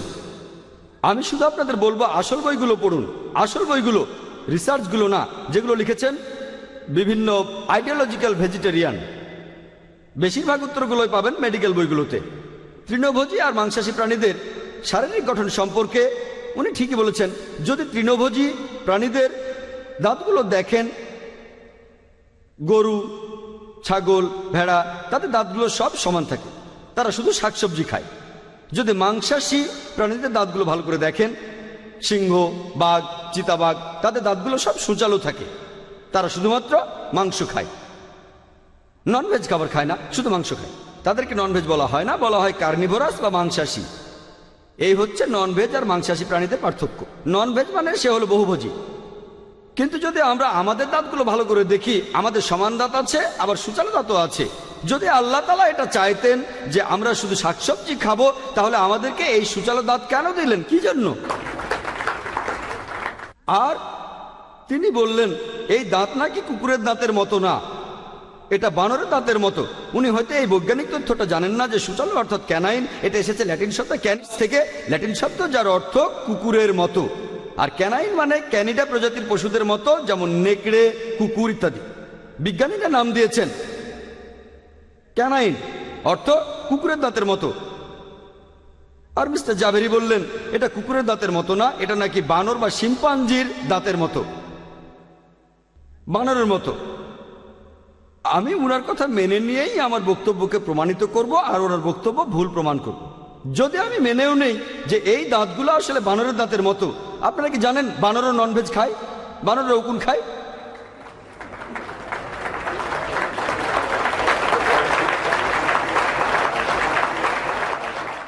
আর বানর প্রজাতির মধ্যে অনেকগুলো প্রাণী আছে যারা একেবারে কাঁচা মাংস খায়। বানর প্রজাতির অনেক প্রাণী আছে যারা কাঁচা মাংস খায়। এরা হচ্ছে বহুভোজী। কে বলে তারা মাংসাশী? তারা বহুভোজী, তারা ভেজিটেরিয়ান না। এদের মধ্যে অনেকে আবার নিজেদের মাংস খেয়ে ফেলে, নিজ গোত্রের কেউ মারা গেলে তার মাংস খায়। এরপরে দেখেন আমাদের পরিপাকতন্ত্র, মানুষের ক্ষেত্রে দেখবেন আমরা দুটোই হজম করতে পারি, ভেজ নন ভেজ দুটোই। যদি আল্লাহ চাইতেন যে আমরা শুধু ভেজ খাবারই খাবো, তাহলে এমন পরিপাকতন্ত্র কেন দিলেন যেটা দুটোই হজম করতে পারে, ভেজ নন ভেজ দুটোই? মিস্টার জাভেরি বললেন যে আমরা কাঁচা মাংস খেতে পারি না। আচ্ছা, মেনে নিলাম বেশিরভাগ মানুষ কাঁচা মাংস খেতে পারে না। একইভাবে বেশিরভাগ মানুষই শাকসবজি কাঁচা খেতে পারে না। সব শাকসবজি কাঁচা, যেমন কাঁচা ময়দা, চাল, এগুলো খেতে পারবেন? কাঁচা ডাল, কাঁচা শাক খেতে পারবেন? এগুলো হজম হবে না। তখন আপনারা বলবেন না না, এগুলো রান্না করতে হবে। আমি একজন ডাক্তার হিসেবে জানি যে কাঁচা ময়দা বা কাঁচা চাল বা কাঁচা শাক যদি খান আপনাদের সমস্যা হবে, এগুলো হজম হবে না, তাই রান্না করে খেতে হবে। মাংসের ক্ষেত্রে একই কথা।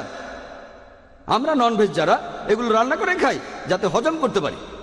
কিন্তু তারপরেও কিছু মানুষ আছে যারা কাঁচা মাংস খেতে পারে।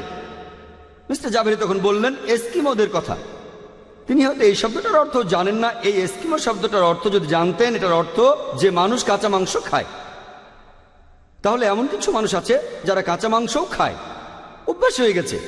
যদি আপনিও বাধ্য হন যে ময়দা, চাল কাঁচা খাবেন, আপনারও অভ্যাস হয়ে যেতে পারে।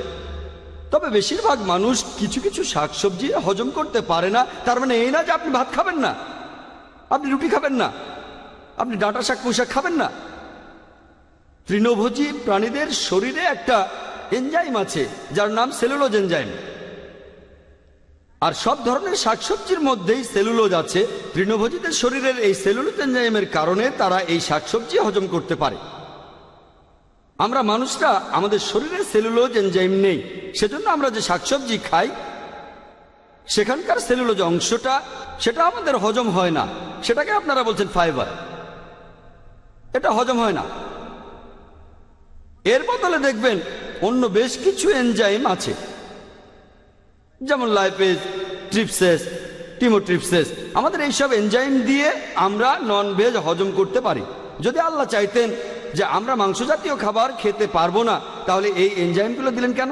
এরপর আদিম মানুষ, মিস্টার জাভেরি বলেছেন, প্রধান অতিথিও বলেছেন, প্রত্নতাত্ত্বিক বিভিন্ন আবিষ্কার থেকে আমরা নিশ্চিতভাবেই বলতে পারি হোমো স্যাপিয়েন্স, এস্কিমো, অস্ট্রেলিয়ার অ্যাবরিজিন, এরা সবাই হচ্ছে ননভেজ। তাহলে এখন বদলাবেন কেন? তাদের দাঁত আমাদের মতো, একই রকম পরিপাকতন্ত্র। মিস্টার জাভেরি এরকম আরো কিছু তুলনা দিয়েছেন যেটা প্রমাণ করে আমরা শাকসবজি খেতে পারবো। আমিও একমত। এ কথা কখন বললাম যে আমি শাকসবজি খেতে পারবো না? ননভেজ হলো সেই লোক যে প্রাণীজাত বিভিন্ন খাবার খায় আর পাশাপাশি শাকসবজিও খেয়ে থাকে। ননভেজ মানে বহুভোজী। উনি বললেন যে মাংসাশী প্রাণীর লিভার আর কিডনি আকারে বড়, আর মানুষের কিডনি লিভার তৃণভোজীদের মতোই ছোট হয়। মাংসাশী প্রাণীরা তো কাঁচা মাংস খায়। এই খাবারের বর্জ্য পদার্থ বের করতে বড় লিভার আর কিডনির প্রয়োজন হয়। আমরা তো রান্না করে খাই, সেজন্য আল্লাহ আমাদের লিভার আর কিডনির আকার ছোট করেছেন যাতে দুটোই আমরা হজম করতে পারি। ননভেজ আর ভেজ দুটোই রান্না করে খেতে পারি। ওনার অন্যান্য কথার বিরুদ্ধেও এটা খাটে, যেমন HCl, এটা অনেক অ্যাসিডিক, আমাদের প্রয়োজন নেই। যখন প্রয়োজন নেই তখন আল্লাহ কেন সেটা আমাদের দেবেন? মুখের লালার ক্ষেত্রে আর ব্লাড pH এর ক্ষেত্রেও কথা খাটে। লিপোপ্রোটিনের ক্ষেত্রে একই কথা। এখানে উত্তরটা হলো যেহেতু তারা কাঁচা মাংস খায়, এটা তাদের প্রয়োজন, আমাদের প্রয়োজন নেই। তাহলে আল্লাহ কেন দেবেন? হ্যাঁ, আমরা কিছু শাকসবজি কাঁচা খাই আর মাংস রান্না করে খাই। উনি বললেন মাংসাশী প্রাণীরা পানি চেটে খায় আর তৃণভোজী প্রাণীরা চুমুক দিয়ে খায়। আমরা মানুষরা আমরা দুটোই করি। যখন পানি খাই গ্লাসে পানি নিয়ে চুমুক দেই। যখন আমরা আইসক্রিম খাই তখন কি করি? চেটে খাই। আমরা চুমুক দেই আবার চাটি।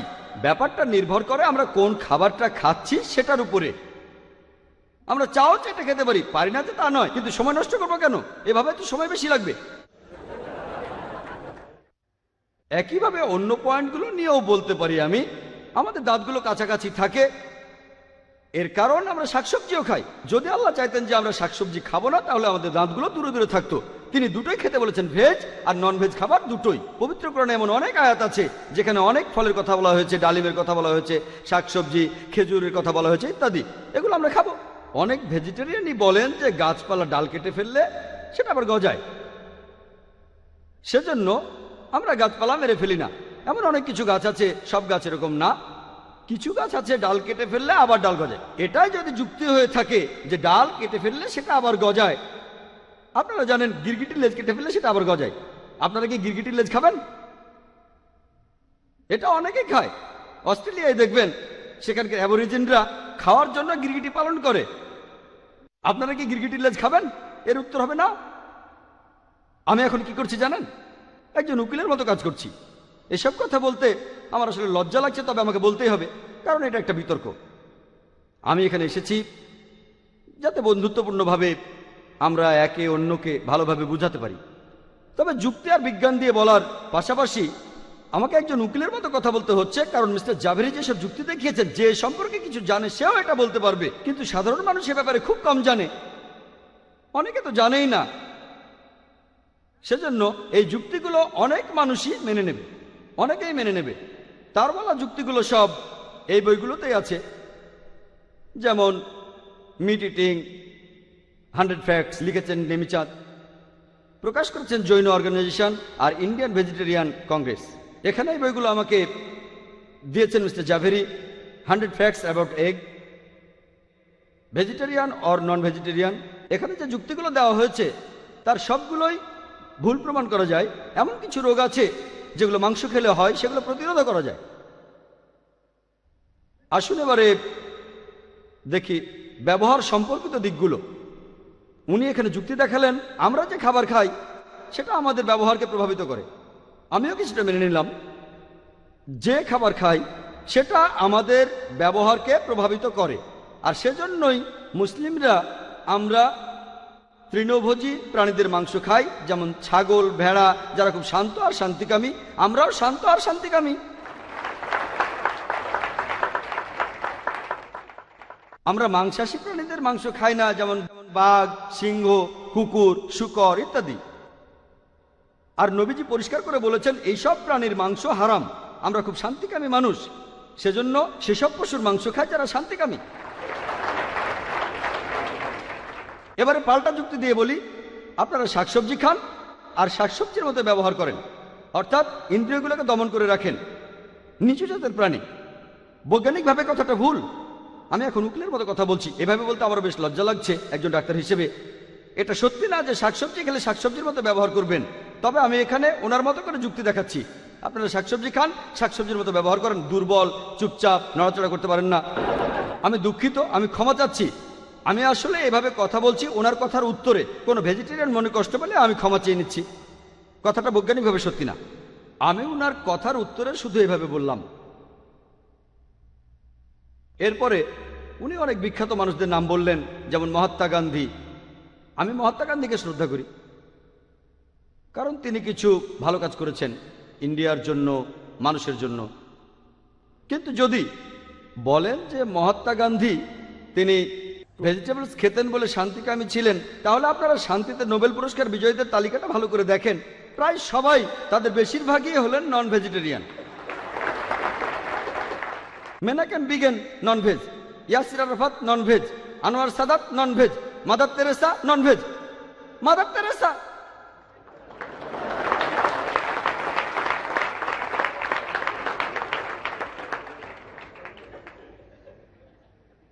এবার আপনাদের একটা প্রশ্ন করি, কোন লোকটা মানব সভ্যতার ইতিহাসে, কোন লোকটা এখন পর্যন্ত সবচেয়ে বেশি মানুষ হত্যা করেছে বলতে পারবেন?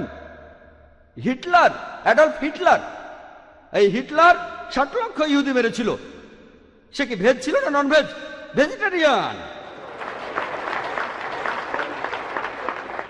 এছাড়া ভেজিটেরিয়ান ক্রুসেডাররাও ছিল। এখন ইন্টারনেটে গেলে দেখবেন তারা বলছে দেখেন অ্যাডলফ হিটলার ভেজিটেরিয়ান ছিল, কথাটা ঠিক না। সে মাঝে মধ্যে নন ভেজ খেত। আবার অনেকে এমনও বলে তার যখন গ্যাস্ট্রিকের সমস্যা হতো শুধুমাত্র তখনই শাকসবজি খেত। এবারে আপনাদের বৈজ্ঞানিক দৃষ্টিকোণ থেকে বলি, আমি এমনটা মনে করি না যে অ্যাডলফ হিটলার তার খাবারের কারণেই এমন হয়ে 60 লোক ইহুদি মেরেছিল। এমন কোনো কথা বলছি না। আর সে যে ভেজ না নন ভেজ সে ব্যাপারেও আমার খুব একটা আগ্রহ নেই, কারণ একজন ডাক্তার হিসেবে আমি জানি এটা গুরুত্বহীন। অন্য কোনো কারণে প্রভাবিত হয়ে হিটলার এই কাজটা করেছিল, যেটা একেবারে অমানবিক, খাবারের কারণে না। খাবার নিয়ে অনেক রিসার্চ, আমেরিকায় একটা রিসার্চ করা হয়েছিল। এক গ্রুপ স্টুডেন্ট যারা পুরোপুরি নন ভেজ, আরেক গ্রুপ স্টুডেন্ট যারা ভেজিটেরিয়ান, পুরোপুরি ভেজ। সেখানে দেখা গেল যে সেই স্টুডেন্টরা যারা নন ভেজ খায় তারা কম হিংসাত্মক আর অনেক সামাজিক। তবে এটা একটা রিসার্চ, এটা প্রমাণিত সত্য না। এই উদাহরণটা দিয়ে আমি কখনোই বলবো না যে নন ভেজ খাবার যারা খায় তারা শান্তিপ্রিয় হবেন না। আমি একজন ডাক্তার, একজন মেডিকেল ডাক্তার, এছাড়া এই বিতর্কে একজন উকিলের কাজও করছি আমি। এগুলো রিসার্চ, তবে এই রিসার্চগুলো বৈজ্ঞানিক সত্য না। মিস্টার রাশমি ভাই জাভেরি যা বলেছেন তার বেশিরভাগ কথাই বিভিন্ন রিসার্চের উপর, বৈজ্ঞানিক সত্য নয়।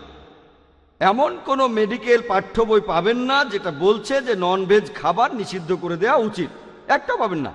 এগুলো সবই রিসার্চ। আমি যেমনটা বললাম সেরকমই কিছু রিসার্চ। উনি বললেন যে ভেজ খাবার খেলে আপনি বেশি বুদ্ধিমান হবেন।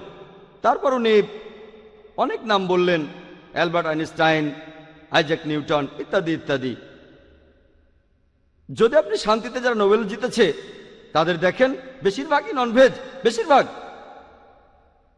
বর্তমানে অ্যানিম্যাল বিহেভিয়ারাল সায়েন্টিস্ট তারা বলেন যে মাংসাশী প্রাণীরা তৃণভোজীদের তুলনায় অনেক বেশি বুদ্ধিমান, কারণ তাদের শিকার ধরতে হয়। যদি সে বুদ্ধিমান না হয় শিকার ধরবে কেমন করে? তবে আমি এখানে এমন কথা বলবো না যে ননভেজ খাবার খেলে আপনি অনেক বেশি বুদ্ধিমান হবেন, কারণ এই ব্যাপারগুলোর সাথে মানুষ জাতির কোনো সম্পর্ক নেই। মানুষকে তার খাবার অবশ্যই প্রভাবিত করে, তবে এই যুক্তিটা অপ্রাসঙ্গিক, এখানে এটা অপ্রাসঙ্গিক। উনি আরো অনেক যুক্তি দেখালেন, সেগুলো এখানে গুরুত্বহীন। অনেকেই এমন কথা বলে থাকেন যে ননভেজ খাবার খেলে শক্তি বাড়বে, কথাটা ভুল। এই কথাটা মেডিকেলের অনেক পাঠ্য বইতেই লেখা আছে যে ননভেজ খাবার স্বাস্থ্যের জন্য ভালো, কিছু রোগও হতে পারে, সেগুলো প্রতিরোধ করা যায়। প্রোটিনের ব্যাপারটা নিয়ে পরে বলছি। ওনারা এটার বিরুদ্ধে বলতে গিয়ে তখন উদাহরণ দিচ্ছেন একজন যদুনাথ সিং নায়েকের। আপনারা কেউ এই নামটা শুনেছেন? যদুনাথ সিং নায়েক একবার আর্মিতে, এই বইটাতে আছে vegetarian or non vegetarian choose your self, লিখেছেন গোপীনাথ আগারওয়াল। যদুনাথ নায়েক একজন ভেজিটেরিয়ান হয়েও কুস্তিতে হারিয়েছেন দুজন ননভেজকে। সেজন্য ভেজ খাবার খেলে আপনার শক্তি বাড়বে। এখানে উত্তর দিতেও আমার লজ্জা লাগছে, আসলেই লজ্জা লাগছে। এটা সবাই জানে যে ওয়ার্ল্ড রেসলিং এর টাইটেল হোল্ডাররা, তাদের মধ্যেও কিছু ভেজিটেরিয়ান আছেন, কিন্তু আপনি যদি সবাইকে দেখেন তাদের প্রায় সবাই টাইটেল হোল্ডাররা কুস্তিগির, তারা ননভেজ। বডি বিল্ডিং এর জন্য যাকে পৃথিবীর সবাই চেনে সে কে? Arnold Schwarzenegger. 13 বার সে ওয়ার্ল্ড টাইটেল পেয়েছে, 7 বার মিস্টার অলিম্পিয়া, 5 বার ইউনিভার্স আর 1 বার মিস্টার ওয়ার্ল্ড। সে কি ননভেজ না veg? Non veg. Boxer Muhammad Ali Cassius Clay non veg, Mike Tyson তিনিও ননভেজ। ননভেজ খাবার খেলে আপনার শক্তি বাড়বে, এটা বৈজ্ঞানিক সত্য। আর এ কারণেই আপনারা দেখবেন কোন লোক যখন সুস্থ হতে থাকে ডাক্তার তাকে বলে ননভেজ খাবার খেতে। ননভেজ খেতেই হবে এমন না, তবে খেলে ভালো ইত্যাদি, এসব নিয়ে পরে বলবো। এই বইতে একটা উদাহরণ আছে একজন কুস্তিগিরের, প্রফেসর রামমূর্তি। আমি আগে নামটাও শুনিনি। এই লোকটাকে বিশ্ববিখ্যাত কুস্তিগির। আপনারা কি কেউ এই কুস্তিগিরের নাম শুনেছেন? প্রফেসর রামমূর্তি? কেউ শুনেননি? বিশ্ববিখ্যাত। এই খবর আপনারা কোত্থেকে পান? বিশ্ববিখ্যাত। তারপর আরো লেখা আছে যে পরমজিৎ সিং লন্ডনে একজন ভেজিটেরিয়ান, দিনে 2000 বার স্কিপিং করতে পারেন, সেজন্য ভেজিটেরিয়ান হলে আপনি অ্যাথলেট হতে পারবেন। যদি এই যুক্তিকে আপনারা বৈজ্ঞানিক বলেন আমার লজ্জা লাগবে। বেশিরভাগ অ্যাথলেট, রেকর্ড হোল্ডার, এটা হচ্ছে গিনেস বুক, আপনারাও দেখতে পারেন। বইটা দেখানোর জন্য এনেছি। সব কিছু আছে বডি বিল্ডিং এর উপর। বডি বিল্ডিং, অ্যাথলেটিক্স, 100 মিটার দৌড়, যারা রেকর্ড করেছেন, আপনি যদি যে কোনো পাতা উল্টিয়ে যে কোনো একজনকে বাছেন, তার খাদ্য তালিকা 80 থেকে 90%ই হবে ননভেজ। তবে এটা পাগলামি হয়ে যাবে যদি আমি বলি যে তারা এসব করতে পেরেছে শুধুমাত্র খাবারের জন্য। এটা পাগলামি হয়ে যাবে। কয়েকজনের ক্ষেত্রে হয়তো খাবারটা কারণ, সবার ক্ষেত্রে না। এরপর উনি বললেন যে মাংসাশী প্রাণীদের ঘ্রাণ আর দৃষ্টিশক্তি খুবই প্রখর, রাতেও তারা দেখতে পায়। মিস্টার রাশমি ভাই জাবেরি এমনটাই বললেন। মাংসাশী প্রাণীদের ঘ্রাণ আর দৃষ্টিশক্তি প্রখর, তৃণভোজীদের এগুলো দুর্বল হয়, মানুষের ক্ষেত্রেও দুর্বল হয়। সেজন্য আমাদের উচিত ভেজ খাবার খাওয়া। কিছু তৃণভোজী প্রাণী আছে যেমন মৌমাছি, যাদের ঘ্রাণ শক্তি খুবই প্রখর, এমনকি তারা রাতের বেলাতেও দেখতে পায়। এই যুক্তিগুলো তো বৈজ্ঞানিক না। এ ধরনের বিতর্কে এমন যুক্তি দিয়ে হয়তো মানুষকে কনভিন্স করতে পারেন, সেজন্য আমি এসেছি। উনি আরো বললেন যে মাংসাশী প্রাণীদের গলার আওয়াজ খুবই কর্কশ হয়। মাংসাশী প্রাণীদের, তৃণভোজী প্রাণীদের গলার আওয়াজ কর্কশ হয় না। আপনাদের একটা সহজ প্রশ্ন করি, কোন প্রাণীটা তার কর্কশ আওয়াজের জন্য বিখ্যাত বা কুখ্যাত? গাধা। ভেজ না নন ভেজ? ভেজ না নন ভেজ? ভেজ। যাই হোক, আমি কিন্তু এটা প্রমাণ করতে চাচ্ছি না যে ভেজ খেলে গলার আওয়াজ কর্কশ হবে অথবা নন ভেজ খেলে গলার আওয়াজ সুরেলা হবে। যদি গায়কদের দেখেন, অনেকেই নন ভেজ খায়, আবার অনেকে ভেজিটেরিয়ান, কিন্তু একজনকে দেখিয়ে বলবেন ও ভেজ খেলে গলার আওয়াজ সুরেলা হবে, এটা একেবারে অযৌক্তিক কথা। এসব কিছুর উত্তর দিতে আমার আসলে লজ্জা লাগছে। এরপর উনি অর্থনৈতিক দৃষ্টিকোণ থেকে বললেন যে অর্থনৈতিক কারণে আমাদের শুধু ভেজ খাবার খাওয়া উচিত, এটা নাকি সস্তা বলেছেন মিস্টার জাভেরি। তারপর উনি অনেক হিসেব দিলেন, এত ক্যালোরি থাকে, এত ক্যালোরি থাকে, এত গ্রাম প্রোটিন থাকে, এইসব বইতেও আছে এগুলো। এই তথ্যগুলো ওনারা কোত্থেকে পেয়েছেন একমাত্র আল্লাহ জানেন। তারপর উনি প্রোটিনের কথা বললেন। এই বইতেও লেখা আছে যে 1 কেজি প্রাণীজ আমিষ পাওয়ার জন্য একটা পশুকে এতটা শাকসবজি খাওয়াতে হবে। তাই 1 কেজি প্রাণীজ আমিষের সমান হলো 7 কেজি উদ্ভিজ আমিষ।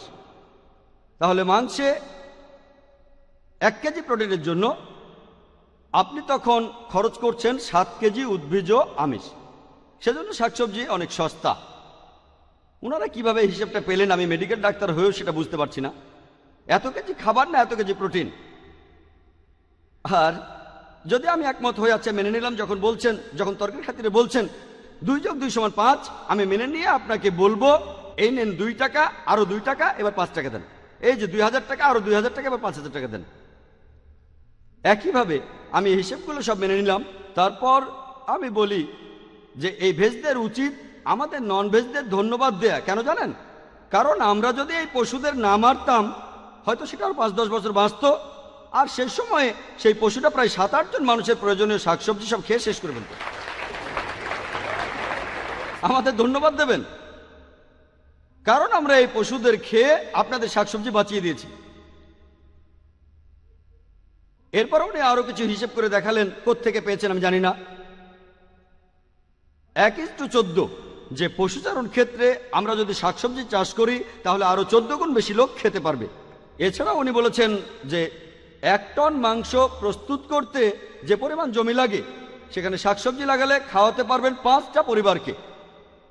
1 টন মাংস সমান হলো 10 বা 20 টন শাকসবজি। আর পশুচারণের জমিতে চাষ করলে চলতে পারবে গড়ে 5টা পরিবার। আগের যুক্তি দিয়ে উত্তরটা দেওয়া যায়। এছাড়াও বলি, আইডিওলজিক্যাল ভেজিটেরিয়ান তারা এটা বুঝতে পারে না যে গবাদি পশু সেই জমিতেই ঘুরে বেড়ায় যেটা চাষাবাদ করার উপযোগী নয়। তারা সেই সব গাছ খায় যেগুলো মানুষ হজম করতে পারে না, যেমন খড় আর বিচালি।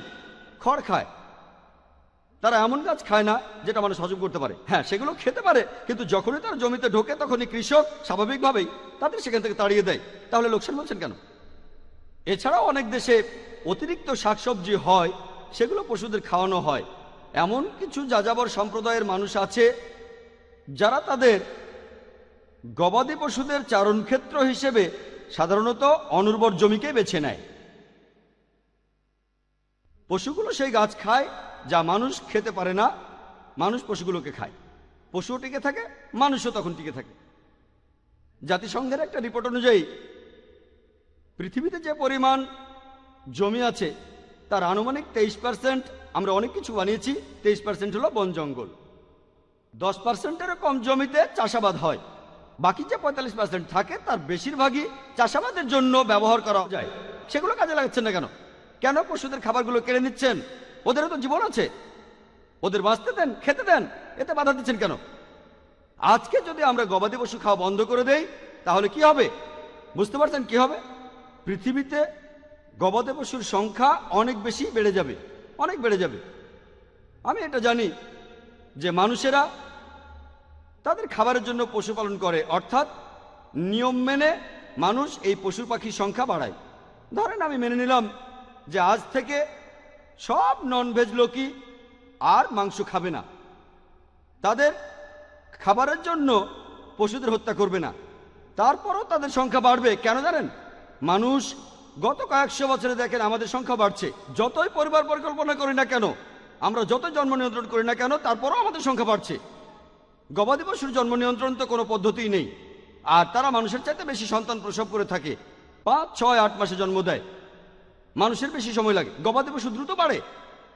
পশুপালন করা আর পশুর মাংস খাওয়া বাদ দিলেও কয়েক দশকের মধ্যেই তখন শুধু মানুষের সংখ্যায় বেশি থাকবে না, পশুর সংখ্যাও বেড়ে যাবে। এটার সমাধান করবেন কিভাবে? মিস্টার জাভেরি এখানে খাদ্যের উপাদান নিয়ে কথা বললেন। সময় পেলে এ প্রসঙ্গে পরে আমি কথা বলবো। আমি এখন একটা উদ্ধৃতি দেব ডক্টর জর্জ আরকারের। শুধুমাত্র এই কথাটা দিয়েই মিস্টার জাভেরির স্বাস্থ্য বিষয়ক সব কথার উত্তর দেওয়া যায়। ডক্টর জর্জ আরকার, তিনি নিউট্রিশনের উপর একজন প্রফেসর, আছেন ইউনিভার্সিটি অফ টেক্সাসে। ওনার পদমর্যাদা কেন বলছি সেটা পরে বুঝতে পারবেন। এই লোকগুলোই খাবারে জালিয়াতিগুলো ধরেন, খাবারের বিভিন্ন জালিয়াতিগুলো এরাই ধরে থাকেন। তিনি বলেছেন খাদ্য আর বিভিন্ন রোগের উপর বই লিখেছেন এমন লেখকদের প্রায় সবাই তারা এমন কিছু কথা লেখেন যেগুলো অপরীক্ষিত, দুর্বলভাবে পরীক্ষিত, অপ্রমাণিত, অস্বাভাবিক বা ভুল প্রমাণিত। কথাটা আবার বলছি, ডক্টর জর্জ আরকার বলেছেন খাদ্য আর বিভিন্ন রোগের উপর বই লিখেছেন এমন লেখকদের প্রায় সবাই তারা এমন কিছু কথা লেখেন যেগুলো দুর্বলভাবে পরীক্ষিত, অপ্রমাণিত, অস্বাভাবিক বা ভুল প্রমাণিত। হাতে সময় কম, আমি আরেকটা উদ্ধৃতি দেব যেটা বলেছে American council on science and health. বিশেষজ্ঞদের কথারই উদ্ধৃতি দেব। এই রিসার্চের মতামতগুলো এগুলো বৈজ্ঞানিক সত্য না। এই রিসার্চের ফলাফল যে অমুক কারণে অমুক রোগ হয় এ কথাটা সত্যি, তবে রোগ প্রতিরোধ করা যায়। এখানে যেসব কথা বলা হয়েছে সেগুলো মাত্র একজন লোকের রিসার্চের ফলাফল। আপনি পিএইচডি করলে আপনিও এমন রিসার্চ করবেন, সেগুলোও ছাপা হবে, তবে এখানে গুরুত্ব নেই। American council of science and health বলছে একজন মানুষকে স্বাস্থ্যকর খাবারের জন্য মাংস জাতীয় খাবার বাদ দিয়ে শাকসবজি খাওয়ার প্রয়োজন নেই। আজকের টপিক এটা না যে ভেজ আর ননভেজ কোন খাবারটা স্বাস্থ্যকর। টপিক হচ্ছে ননভেজ মানুষের জন্য অনুমোদিত না নিষিদ্ধ। আমি এবারে মিস্টার জাভেরির কাছে পয়েন্ট দিয়ে কিছু কথা বলছি যাতে তিনি সহজে উত্তর দিতে পারেন। 1 নম্বর পয়েন্ট, পৃথিবীতে এমন একটাও প্রধান ধর্ম পাবেন না যেটা মানুষকে ননভেজ খাবার খেতে পুরোপুরি নিষেধ করেছে। 2 নম্বর পয়েন্ট, ভৌগোলিক অবস্থান। যেমন উত্তর মেরু, এস্কিমোরা এতদিন কিভাবে খাবার জোগাড় করেছে, শাকসবজি পৌঁছাতে পারলেও তার দাম হবে অনেক বেশি। 3 নম্বর পয়েন্ট, যদি সব জীবনে পবিত্র হয় তাহলে আপনার গাছ হত্যা করেন কেন? তাদেরও তো জীবন আছে। 4 নম্বর পয়েন্ট, গাছপালা ব্যথা অনুভব করে। 5 নম্বর পয়েন্ট, যদিও মেনে নিচ্ছি গাছের 2টো ইন্দ্রিয় কম, তবে 2টো ইন্দ্রিয় কম আছে বলে তাকে হত্যা করা যাবে এটা অযৌক্তিক। এরপর 6 নম্বর পয়েন্ট, 100 জন মানুষকে খাওয়াতে গিয়ে একটা পশুর জীবন নেওয়াটাই ভালো, এজন্য 100টা গাছের জীবন কেড়ে নেওয়া সেটা ভালো না। 7 নম্বর পয়েন্ট, ওনার প্রত্যেকটা যুক্তিকেই খণ্ডন করা যায়। প্রসব বেদনা, কিডনি, HCl, মুখের লালা, রক্তে পিএইচ এর উপস্থিতি অথবা লিপোপ্রোটিন। 8 নম্বর পয়েন্ট, মানুষের মুখের দাঁতগুলো বহুভোজী প্রাণীদের মতো, আমরা ভেজ নন ভেজ দুটোই খেতে পারি। 9 নম্বর পয়েন্ট, আমাদের পাকস্থলী ভেজ আর নন ভেজ দুটোই হজম করতে পারে, এটা আমি বৈজ্ঞানিকভাবে প্রমাণিত করেছি, এনজাইম সাহায্য করে। 10 নম্বর পয়েন্ট, আদিম মানুষ ছিল নন ভেজ। মানুষের জন্য নিষিদ্ধ এটা বলতে পারেন না, মানুষ বলতে সেই আদিম মানুষকে বোঝায়। 11 নম্বর পয়েন্ট, আমরা যে খাবার খাই সেটা আমাদের প্রভাবিত করে, তবে মাংস খেলে আপনি হিংসাত্মক হয়ে যাবেন এটার পক্ষে কোনো বৈজ্ঞানিক ভিত্তি নেই। 12 নম্বর পয়েন্ট, উনি বললেন ভেজ খেলে আপনি শক্তিশালী হবেন, শান্তিপ্রিয় হবেন, বুদ্ধিমান হবেন, একজন অ্যাথলেট হবেন, এটা আসলে ভুল কথা। 13 নম্বর পয়েন্ট, মাংসাশীদের দৃষ্টি আর ঘ্রাণ এর দুটোই খুবই প্রখর, তৃণভোজীদের এটা কম হয়। মাংসাশী প্রাণীরা কর্কশ গলায় চিৎকার করে, তৃণভোজী প্রাণীরা নরম গলায় চিৎকার করে। এসব কিছু একেবারে অযৌক্তিক কথা। 14 নম্বর পয়েন্ট, ভেজ খাবার সস্তা, এটা ভুল প্রমাণিত করেছি। অর্থনৈতিক কারণও নেই, কিছু কিছু দেশে এটা সম্ভব, ইন্ডিয়া এখানে সম্ভব, কিন্তু আপনি যদি ইউরোপে যান বা আমেরিকায় ভেজ খাবারের দাম অনেক বেশি সেখানে, আর টাটকা শাকসবজি তো সেখানে পাওয়াই যায় না, টাটকা ভেজিটেবলস। এরপরে 15 নম্বর পয়েন্ট হচ্ছে পশুচারণ ক্ষেত্রগুলোকে আমরা নাকি চাষাবাদের জমি বানাতে পারি, কথাটা ভুল। 16 নম্বর পয়েন্ট, যদি নন ভেজিটেরিয়ানরা গবাদি পশুদের মেরে খাওয়া বন্ধ করে দেয় তাহলে পৃথিবীতে গবাদি পশুর সংখ্যা অনেক অনেক পরিমাণে বেড়ে যাবে, ভরে যাবে। 17 নম্বর পয়েন্ট, ডক্টর কারের কথা অনুযায়ী এই বইগুলো যারা লিখেছেন তাদের কথায় বিশ্বাসযোগ্যতা কম। মিস্টার জাভেরির বলা বেশিরভাগ পরিসংখ্যান এই বইয়ে আছে। মেডিকেলের যত পাঠ্য বই আছে, 18 নম্বর পয়েন্ট, তার কোথাও এমন কথা পাবেন না যেটা বলছে যাবতীয় ননভেজ খাবার নিষিদ্ধ করা উচিত। 19 নম্বর পয়েন্ট, এই পৃথিবীর কোনো দেশে এমন কোনো সরকার নেই যারা যাবতীয় ননভেজ খাবার নিষিদ্ধ করেছে। তারপর 20 নম্বর পয়েন্ট, এমনকি আমেরিকার council of science and health বলছে যে স্বাস্থ্যকর খাবারের জন্য ভেজিটেরিয়ান হওয়ার কোনো প্রয়োজন নেই। এভাবেই যুক্তি আর বিজ্ঞান দিয়ে আমরা প্রমাণ করতে পারি যে ননভেজ খাবার অবশ্যই অনুমোদিত। যদি মিস্টার জাভেরি একমত না হন তাহলে প্রমাণ করেন বৈজ্ঞানিকভাবে, রিসার্চের উপর ভর করে কোনো কথা বলবেন না।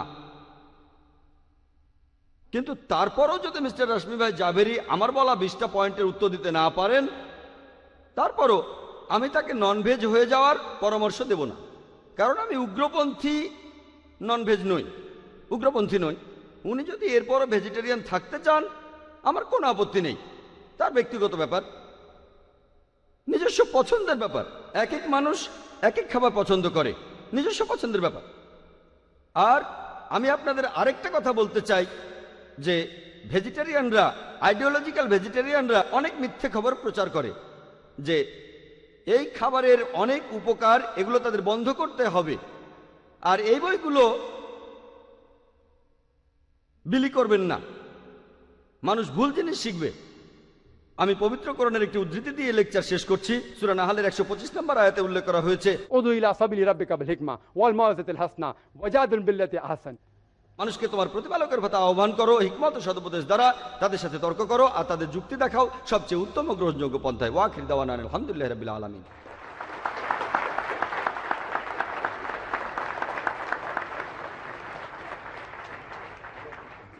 এখন আসছেন মিস্টার রশ্মি ভাই জাভেরি। ডক্টর জাকিরের কথার উত্তরে উনি এখন লেকচার দেবেন।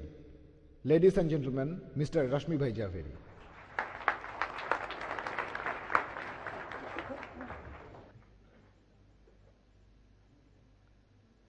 প্রথমেই আমি ডক্টর জাকির নায়েককে ধন্যবাদ জানাতে চাই যে উনি আমার উপরেই সব ছেড়ে দিয়েছেন। আমি যদি ভেজিটেরিয়ান হয়ে থাকতে চাই থাকতে পারবো। আপনাকে অনেক ধন্যবাদ। আমি অনুরোধ করব কোঅর্ডিনেটরকে যে আমাকে কি এখন উত্তর দিতে হবে নাকি মতামত দেব অথবা অন্য কিছু বলবো। আসলে আমরা তো এখানে এসেছি, এখন আমরা প্রশ্নোত্তর পর্ব শুরু করতে পারি। প্রশ্নোত্তর পর্ব শুরু হবে এই লেকচারের পরে, মোট 3টা পর্ব। হ্যাঁ মিস্টার জাভেরি, আপনি শুরু করেন। আচ্ছা, আমাদেরকে এখানে কোঅর্ডিনেটরের কথা অবশ্যই মেনে চলতে হবে, তাই আমি ডক্টর এখানে জাকির এই নিয়মেই না, বলবেন। সমস্যা নেই, আমিও মেনে চলবো।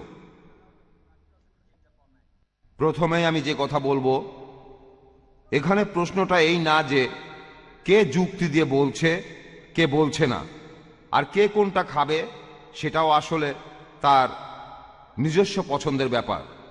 আমি এই কথা আগেও আপনাদের বলেছিলাম, সব কিছুই আপেক্ষিক। আপনাদেরকে এই ব্যাপারটা সেই দৃষ্টিকোণ থেকেই দেখতে হবে।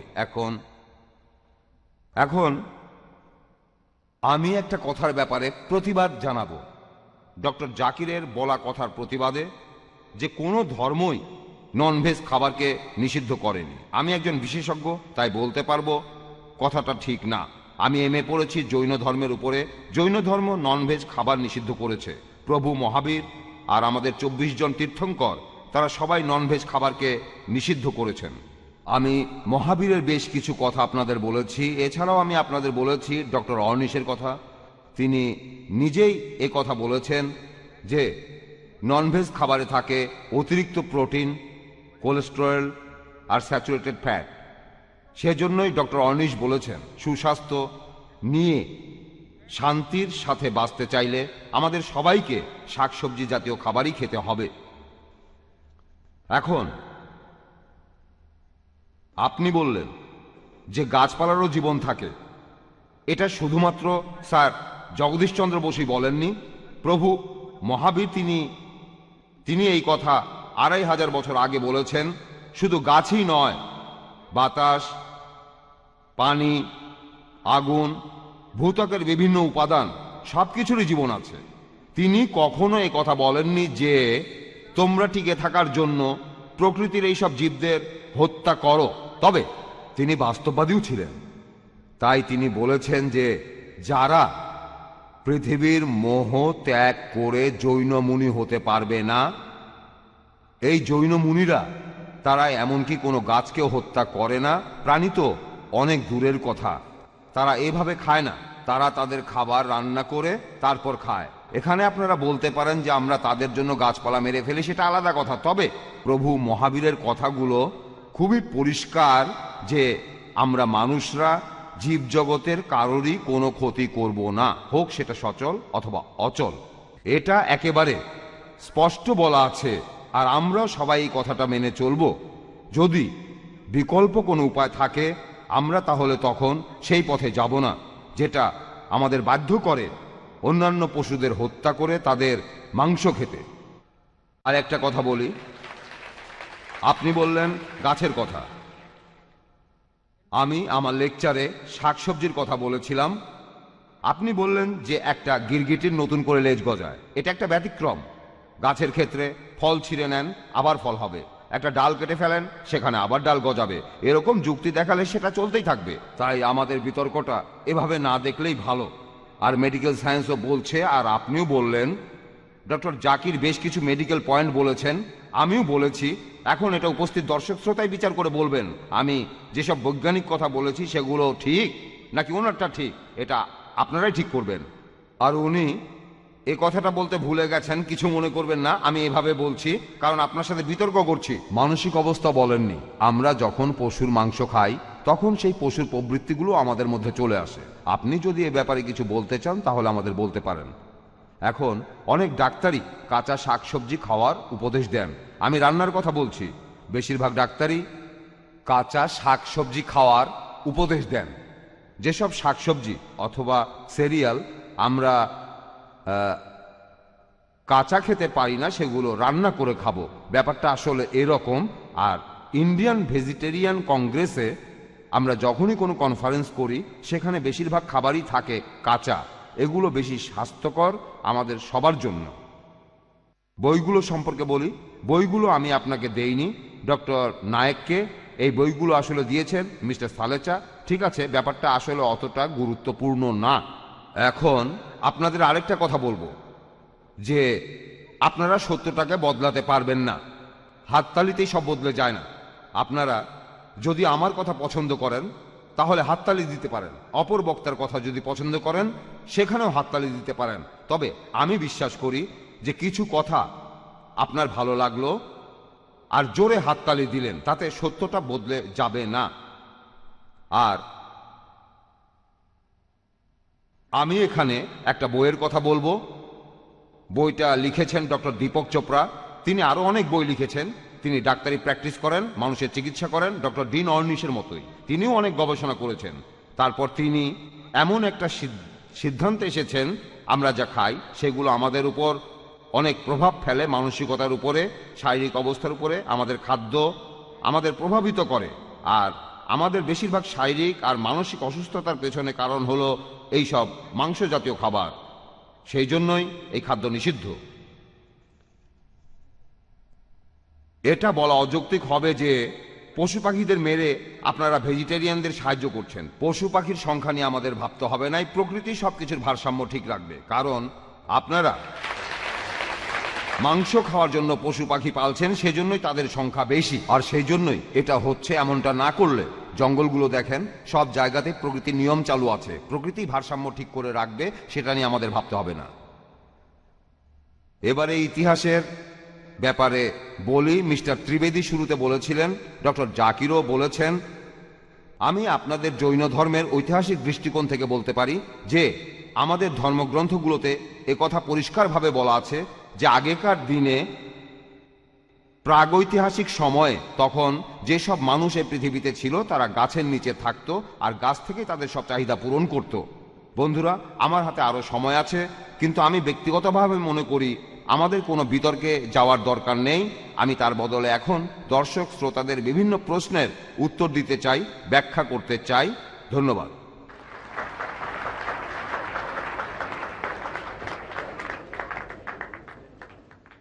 ধন্যবাদ মিস্টার জাভেরি। যদিও হাতে আরো 5 মিনিট সময় ছিল, উনি আগেই কথা শেষ করেছেন। এখন আপনাদের সামনে আসছেন ডক্টর জাকির নায়েক মিস্টার জাভেরির কথার উত্তরে লেকচার দিতে। ডক্টর জাকির নায়েক। আলহামদুলিল্লাহ ওয়াসসালাতু ওয়াসসালাম আলা রাসূলিল্লাহ ওয়া আলা আলিহি ওয়া সাহবিহি আজমাইন, আম্মা বাদ। আউযু বিল্লাহি মিনাশ শাইতানির রাজিম। বিসমিল্লাহির রহমানির রহিম। ওয়া কুল জাল হক ওয়া জাহাকাল বাতিল ইন্নাল বাতিলা কানা জাহুকা। বিসমিল্লাহির রহমানির রহিম। রাব্বিশ ইশরাহ লি সাদরি ওয়া ইয়াসসির লি আমরি ওয়াহলুল উকদাতাম মিন লিসানি ইয়াফকাহু কাওলি। আজকের সম্মানিত অতিথিবৃন্দ, শ্রদ্ধেয় গুরুজনেরা, আমার প্রিয় ভাই বোনেরা, আমি আবারও আপনাদের সবাইকে স্বাগত জানাই ইসলামিক সম্ভাষণে। আসসালামু আলাইকুম ওয়া রাহমাতুল্লাহি ওয়া বারাকাতুহু। আল্লাহর দয়া, শান্তি আর রহমত আপনাদের সবার উপরে বর্ষিত হোক। প্রথমেই বলি, আমি এখানে কিছুই ভুলে যাইনি। আপনারাও দেখেছেন আমি নির্ধারিত সময়ের চাইতে আধা মিনিট বেশি বলেছি। এখানে ভুলে যাওয়ার প্রশ্নই আসে না। আমি আরো 5 ঘন্টা বলতে পারবো যদি আপনি থাকতে পারেন। আপনি তো এই সময়ের ব্যাপারটা ঠিক করেছেন যে আমরা 30 মিনিট করে বলবো। আমি 50 মিনিটের কথা বলেছিলাম। আমি এখানে 2 ঘন্টা কথা বলতে পারবো, সারাদিন বলতে পারবো। আমি এটা পারি, কারণ আমি একজন ম্যারাথন স্পিকার। আলহামদুলিল্লাহ, আমি নন ভেজিটেরিয়ান।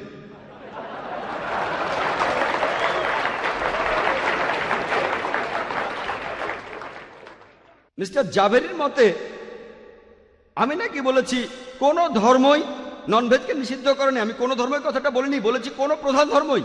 এটা রেকর্ড করা আছে। প্রধান ধর্মের কথা বলেছি। জৈন ধর্ম কোনো প্রধান ধর্ম না। আপনারা আমাকে যে বই দিয়েছেন সেখানে লেখা আছে ইন্ডিয়ায় জৈনরা জনসংখ্যার 0.4%, 0.4, 1%-এরও কম। এটাকে প্রধান ধর্ম বলা যায়? শুধু ইন্ডিয়ার প্রেক্ষাপটে দেখেন, পৃথিবীর কথা বাদ দিলাম, সামান্য। আমি সব কথা স্পষ্ট করে বলেছি। জৈন ধর্ম নিয়েও আমি কথা বলতে পারি, কিন্তু কোঅর্ডিনেটর আমাকে অনুমতি দেবেন না। আমি শুধু টপিকটার উপরে বলবো। জৈন ধর্ম নিয়েও কথা বলতে পারি, আমি বিভিন্ন ধর্মের উপর একজন ছাত্র।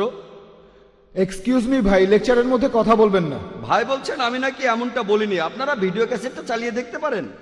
পৃথিবীতে এমন একটাও প্রধান ধর্ম পাবেন না যেটা মানুষকে ননভেজ খাবার খেতে পুরোপুরি নিষেধ করেছে।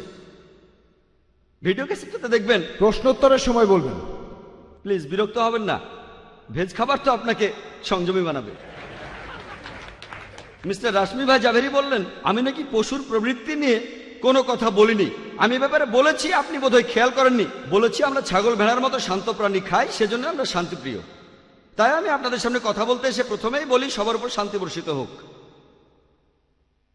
এরপরে উনি বললেন আমি ডক্টর ডিন অর্নিশের কথা বলিনি। আপনাকে চ্যালেঞ্জ করছি, এই ডক্টর অর্নিশ ইনার লেখা এই বই কি কোনো মেডিকেল কলেজে পড়ানো হয় পাঠ্য বই হিসেবে? বাজার বইয়ের মতো না। এ ব্যাপারে আগেই বলেছি, ডক্টর উইলিয়াম টি জার্ভেস বলেছেন এমনকি বিজ্ঞানী আর প্রফেশনাল ডাক্তার তারাও নিরপেক্ষ নয়। তাদের মধ্যে অনেকেই একপেশে কথা বলে, নিরপেক্ষ নয়। এটা কোনো মেডিকেল বই না, এটা একটা ডায়েট বই। আমি খুব স্পষ্ট করেই বলছি, অস্পষ্ট কিছু বলছি না। এই ডিন অর্নিশ বা যাই হোক, হতে পারে খুব বিখ্যাত, তবে আমি জানি না, এই প্রথম তার নাম শুনলাম, আমি তাকে চিনি না। তারপরও মিস্টার জাভেরিকে বলবো চেক করে দেখেন বইটা মেডিকেলের পাঠ্য বই কিনা, শুধু মেডিকেল বই নাকি মেডিকেল পাঠ্য বই সেটা দেখেন, আগে এটা চেক করে দেখেন। আরো বললেন গবাদি পশু নিয়ে আমাদের ভাবতে হবে না, প্রকৃতি সব ব্যবস্থা করবে। আপনারাই আসলে বেশি ভাবছেন, আমরা এতটা ভাবি না। প্রকৃতি তাদের এভাবে বানিয়েছে, যখনই একটাকে মারবেন আরেকটা জন্ম নেবে। আল্লাহ হলেন সৃষ্টিকর্তা, তিনি বানিয়েছেন। যদি বাঘ সিংহ মেরে ফেলেন তারা বিলুপ্ত হয়ে যাবে, সেজন্য তাদের মাংস খাওয়া যাবে না। গবাদি পশু আমরা খেতে পারি, আল্লাহ তাদের এভাবে বানিয়েছেন। যদি আমরা আল্লাহর নির্দেশ না মানি এদের সংখ্যা বেড়ে যাবে।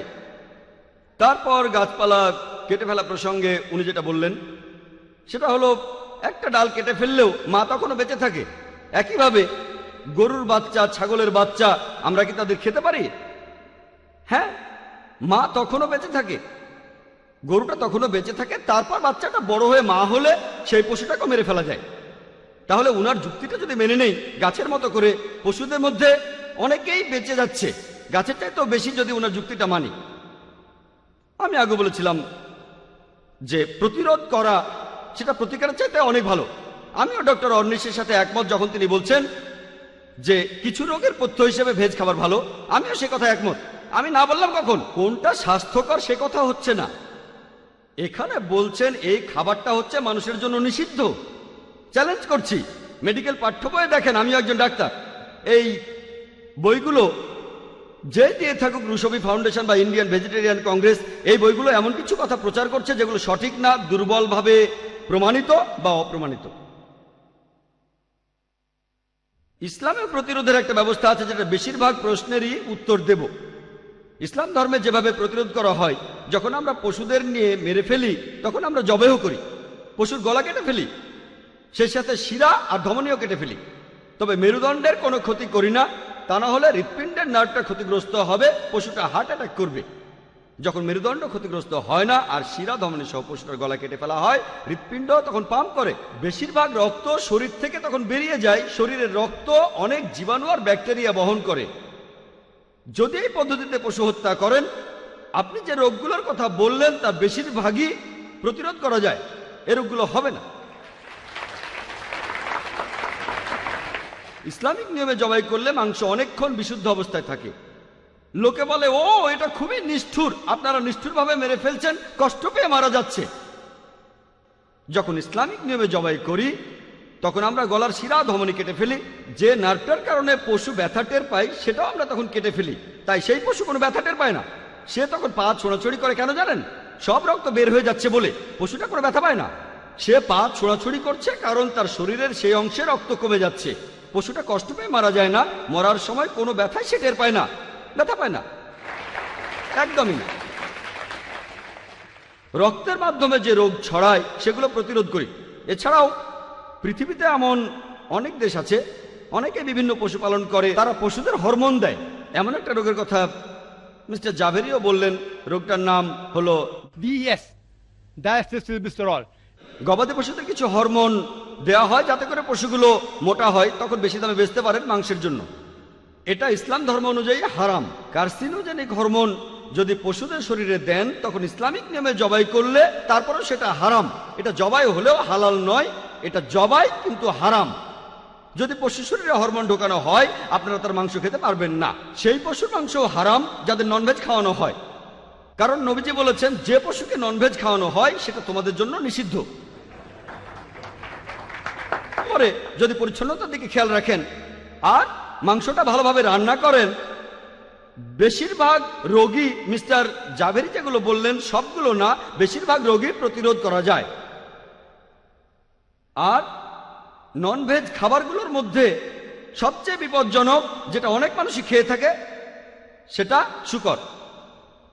শূকর আর মাংস খেলে 70টারও বেশি অসুখ হওয়ার সম্ভাবনা থাকে, 70টারও বেশি অসুখ হতে পারে। আর এই রোগের একটা হচ্ছে ইসকেমিক হার্ট ডিজিজ। মিস্টার জাভেরিও বলেছেন কারণ শূকরের শরীরে মাংসের তুলনায় চর্বির পরিমাণ অনেক বেশি থাকে। এই চর্বি গিয়ে জমা হয় শূকরের চামড়ার নিচে, এতে করে বিভিন্ন রোগ হয়, যেমন হাইপারটেনশন। আর এ কারণেই পবিত্র কোরআনে 4টি জায়গায় বলা হয়েছে, সূরা বাকারার 173 নম্বর আয়াতে বলা হয়েছে, সূরা মাইদা 3 নম্বর আয়াতে বলা হয়েছে, সূরা আনামের 145 নম্বর আয়াতে বলা হয়েছে এবং সূরা নাহলের 115 নম্বর আয়াতে বলা হয়েছে حرمت عليكم الميتة والدم ولحم الخنزير وما أهل لغير الله به। তোমাদের জন্য হারাম খাদ্য হলো মৃত জন্তু, রক্ত, শূকরের মাংস খাওয়া এবং যেটা জবাই করার সময় আল্লাহর পরিবর্তে অন্যের নাম নেওয়া হয়, এগুলো হারাম। সেজন্য আমরা এগুলো খাই না। এভাবে আমরা বিভিন্ন রোগকে প্রতিরোধ করি। পবিত্র কোরআনে সূরা তাহার 81 নম্বর আয়াতে উল্লেখ করা হয়েছে, তোমাদের যা দান করেছি তা হতে ভালো বস্তু আহার করো, তবে এ বিষয়ে সীমা লঙ্ঘন করো না। বেশিরভাগ রোগী মিস্টার রাশমি ভাই জাভেরি যেগুলো বললেন তার কারণ অতিরিক্ত খাওয়া। যদি অতিরিক্ত পরিমাণে ভেজ খাবারও খান অনেক রোগী হতে পারে। আমি কথা বলবো না যে ভেজ খাবার খাবেন না, আমি একজন ডাক্তার, আমি কোনো আইডিওলজিক্যাল বা উগ্রপন্থী ভেজিটেরিয়ান নই। যদি অতিরিক্ত খাওয়া বন্ধ করেন বেশিরভাগ রোগী প্রতিরোধ সম্ভব। ইসলামিক নিয়ম মেনে চলেন, ইসলামের নিয়মে জবাই করেন আর রক্ত বের করে দেন, কোনো হরমোন না দেন, মাংস ভালোভাবে রান্না করেন স্বাস্থ্যকর উপায়ে, শূকরের মাংস বাদ দেন, অতিরিক্ত না খান, বেশিরভাগ রোগী প্রতিরোধ করতে পারবেন। বেশিরভাগ উত্তরই এটাতে হয়ে যায়, তারপর কিছু বাকি থাকে। সময় পেলে বা কেউ প্রশ্ন করলে তখন হয়তো সেটা বলবো। ওনারা এখানে শুধু বলছেন ভেজ খাবার স্বাস্থ্যকর, ওনারা এখানে বলছেন শুধু রিসার্চের কথা। আমি যেটা বলবো সেটা প্রমাণিত। ডক্টর উইলিয়ামের কথা অনুযায়ী, ইনিও খুব বিখ্যাত লোক, ডক্টর উইলিয়াম, তিনি বলেছেন যে ভেজ খাবার খেলে একজন মানুষের আয়ু বেড়ে যায় 6 বছরেরও বেশি। যদি নন ভেজ না খেয়ে আপনি ভেজ খাবারও খান তাহলে 6 বছর বেশি বাঁচবেন। এটাও একটা অনুমান, হাইপোথিসিস। এবার আমি বলি, কিছু লোকজনের উপরে তথ্য জোগাড় করা হয়েছিল যারা 100 বছরের বেশি বেঁচে ছিল 1932 থেকে 1952 সালের মধ্যে। এই তথ্যগুলো দিয়ে একজন লেখক ও সেগেরবার্গ একটা বই লিখেছিলেন, living to be 1000 people who did and how they did it. সবকিছু বলা হয়েছে, সেখানে খাবারের কথাও লেখা আছে। বলতে পারবেন এই 1200 জন মানুষের মধ্যে কতজন ভেজিটেরিয়ান? কতজন বলেন? 1000? মাত্র 4 জন। 4 জন। এই সার্ভেটা এই জন্য হয়নি যে কোন খাবারটা ভালো, অন্য কারণে করা হয়েছিল, তবে খাবারের কথা বলা হয়েছিল সেখানে। এটা ফ্যাক্ট, রিসার্চ না, এটা ফ্যাক্ট। এই 1200 মানুষের মধ্যে 20 বছরের মধ্যে যারা 100 বছর পার করেছে তাদের 4 জন ভেজিটেরিয়ান। অ্যালকোহল তো চেনেন, একমাত্র অ্যালকোহলই, এটা কি ভেজ না নন ভেজ? অ্যালকোহল কি ভেজ না নন ভেজ? ভেজ। বিভিন্ন ফলের রস। শুধুমাত্র অ্যালকোহলের কারণে যে রোগগুলো হয় সেটার সংখ্যা যাবতীয় নন ভেজ সম্পর্কিত রোগের চাইতে বেশি। একটা ভেজিটেবল খাবার, শুধুমাত্র অ্যালকোহলের জন্য আমি বলবো না যে ভেজ খাবার নিষিদ্ধ করা উচিত। এখন বিজ্ঞানীরা বলেন, মিস্টার জাভেরিও মানবেন, এই বইগুলোতে আছে পৃথিবীতে মৃত্যুর কারণ হিসেবে অ্যালকোহল 1 নম্বর। আমি সব ভেজ খাবার নিষিদ্ধ করব না। আমি কি করব? পবিত্র কোরআন বলছে, সূরা মাইদার 90 নম্বর আয়াতে উল্লেখ করা হয়েছে, يا أيها الذين آمنوا إنما الخمر والميسر والأنصاب والأزلام رجس من عمل الشيطان فاجتنبوه لعلكم تفلحون। অর্থাৎ হে মুমিনগণ, নিশ্চয়ই মদ, জুয়া, মূর্তি পূজা, মূর্তি পূজার বেদী, ভাগ্য নির্ণায়ক স্বর, এগুলো সব শয়তানের কাজ। এগুলো বর্জন করো যাতে সফল কাম হতে পারো। অ্যালকোহল পান হচ্ছে শয়তানের কাজ, এটাকে বাদ দাও। আমি শুধু অ্যালকোহল বাদ দেবো, অন্যান্য ভেজ বাদ দেবো না। আর ধূমপান পৃথিবীতে মৃত্যুর কারণ হিসেবে 2 নম্বরে। ভেজ না নন ভেজ? ভেজ। মদের কারণে যে রোগগুলো প্রতিরোধ করতে পারবেন, মদকে ডিফারমেন্ট করে ফেলতে পারেন, তখন সেটা আর মদ থাকবে না। ধূমপানের জন্য হওয়া যে রোগগুলো কিভাবে ঠেকাবেন? তামাক খাবেন না, এখানে শুধু প্রতিরোধ করতে পারেন। যখন প্রতিকার করতে পারবেন না তখনই প্রতিরোধের কথা ভাববেন। তাহলে অ্যালকোহল নিষিদ্ধ। 400-রও বেশি ইসলামিক বিশেষজ্ঞ ফতোয়া দিয়েছেন ধূমপান করা নিষিদ্ধ, কারণ প্রতিকার করা যায় না। কেসরিডাল জানেন? কেসরিডাল ইন্ডিয়ান সরকার এটাকে নিষিদ্ধ করেছে। এটা খেলে হয় স্প্যাস্টিক প্যারাপ্লিজিয়া, ইন্ডিয়ার উত্তর পশ্চিমে মানুষের প্রধান খাদ্য। নিষিদ্ধ কেন? এটা খেলে মানুষ মারা যেতে পারে, স্প্যাস্টিক প্যারাপ্লিজিয়া। অ্যালকোহল অনেক দেশে এটা নিষিদ্ধ, যেমন সৌদি আরব, ইন্ডিয়ার অনেক প্রদেশেও অ্যালকোহল নিষিদ্ধ। সিঙ্গাপুরে ধূমপান নিষিদ্ধ জনসমক্ষে, সরকারি অফিসে, যাত্রীবাহী যানবাহনে। কেসরি ডাল ইন্ডিয়াতে নিষিদ্ধ, যখন প্রতিকার করা যায় না শুধু তখনই প্রতিরোধ করবেন। আমি এমন একটাও সরকারের কথা জানি না যেটা সবগুলো ননভেজ খাবার নিষিদ্ধ করেছে, একটাও না। হ্যাঁ, কিছু ননভেজ নিষিদ্ধ, যেমন শুকর সৌদি আরবে নিষিদ্ধ। এটার প্রতিকার করা যায় না, নিষিদ্ধ করেন। যখনই প্রতিকার থাকবে না তখনই প্রতিরোধ করবেন। বিতর্কের বিষয় এটা না যে কোনটা ভালো কোনটা স্বাস্থ্যকর, ভেজ নাকি ননভেজ। আজকের বিষয়টা হচ্ছে ননভেজ খাবার অনুমোদিত নাকি নিষিদ্ধ। আমি এখানে 20টারও বেশি পয়েন্ট বলেছিলাম, তাই কথা বলতে পারি যে মিস্টার রাশমি ভাই জাভেরি এগুলো উত্তর না দিয়ে 5 মিনিট আগেই শেষ করেছেন, এগুলোর কোনো উত্তর দেননি। যদি আরো 1 ঘন্টা সময় দেন আমি কথা বলে যাব। ওয়াইল্ড বেরি এগুলো বিষাক্ত, স্ট্রিকনিন এটাও ভেজিটেবল, খুবই বিষাক্ত। ধুতুরা বিষাক্ত। সমাধানটা কি? এগুলো খাবেন না। এবারে ধরেন পানির মাধ্যমে অনেক রোগ ছড়ায়, কলেরা, প্যারাটাইফয়েড, টাইফয়েড, এছাড়াও হয় amoebiasis, giardiasis, roundworm, pinworm, world hepatitis, এরকম আরো অনেক রোগ শুধু পানি থেকেই। এখন কি করবেন? পানিকে নিষিদ্ধ করবেন? প্রতিরোধ করবেন। পানি বিশুদ্ধ করে নেবেন, রোগটাকে প্রতিরোধ করবেন। এরপর দুধ থেকে অনেক রোগ হয়, shigella, cholera, paratyphoid, typhoid, tuberculosis, salmonellosis, brucellosis, এরকম আরো অনেক রোগ। কি করবেন? দুধ নিষিদ্ধ করবেন? কি করবেন? পাস্তুরিত করে নেবেন। নিষিদ্ধ করবেন না, দুধ খাওয়া বাদ দেবেন না, এটা অবৈজ্ঞানিক। এখন দুধ ভেজ নাকি নন ভেজ সেটাও বিতর্কের বিষয়, এটা নিয়ে এখন বলছি না। তাই যদি রোগ প্রতিরোধ করতে না পারেন খাবারটা নিষিদ্ধ করে দেবেন। আমি অনেকগুলো পয়েন্টের কথা বলেছি, মিস্টার জাভেরি সেগুলোর উত্তর দেননি। পৃথিবীর কোন সরকারই সব ননভেজ নিষিদ্ধ করেননি, এই পৃথিবীর কোন প্রধান ধর্ম সব ননভেজকে নিষিদ্ধ করেনি। সেজন্য আমি বলবো ননভেজ খাবার অনুমোদিত, নিষিদ্ধ না। যদি কোনো ভেজিটেরিয়ান আমার কথায় আহত হন, আমার লেকচার শুনে আহত হন, তাহলে আমি আমার অন্তঃস্থল থেকে ক্ষমা চাচ্ছি। লেকচার শেষ করার আগে পবিত্র কোরআনের একটি উদ্ধৃতি দিচ্ছি। সূরা ইসরার 81 নম্বর আয়াতে উল্লেখ করা হয়েছে, ওয়াকুল জাল হক ওয়াজাকাল বাতিল ইন্নাল বাতিল কানা যাহুকা। যখন সত্য এসে মিথ্যের সামনে দাঁড়ায় মিথ্যে বিলুপ্ত হয়, কারণ মিথ্যে তার প্রকৃতিগত কারণে বিলুপ্ত হবে। ওয়া আখিরু দাওয়ানা আনিল হামদুলিল্লাহি রাব্বিল আলামিন।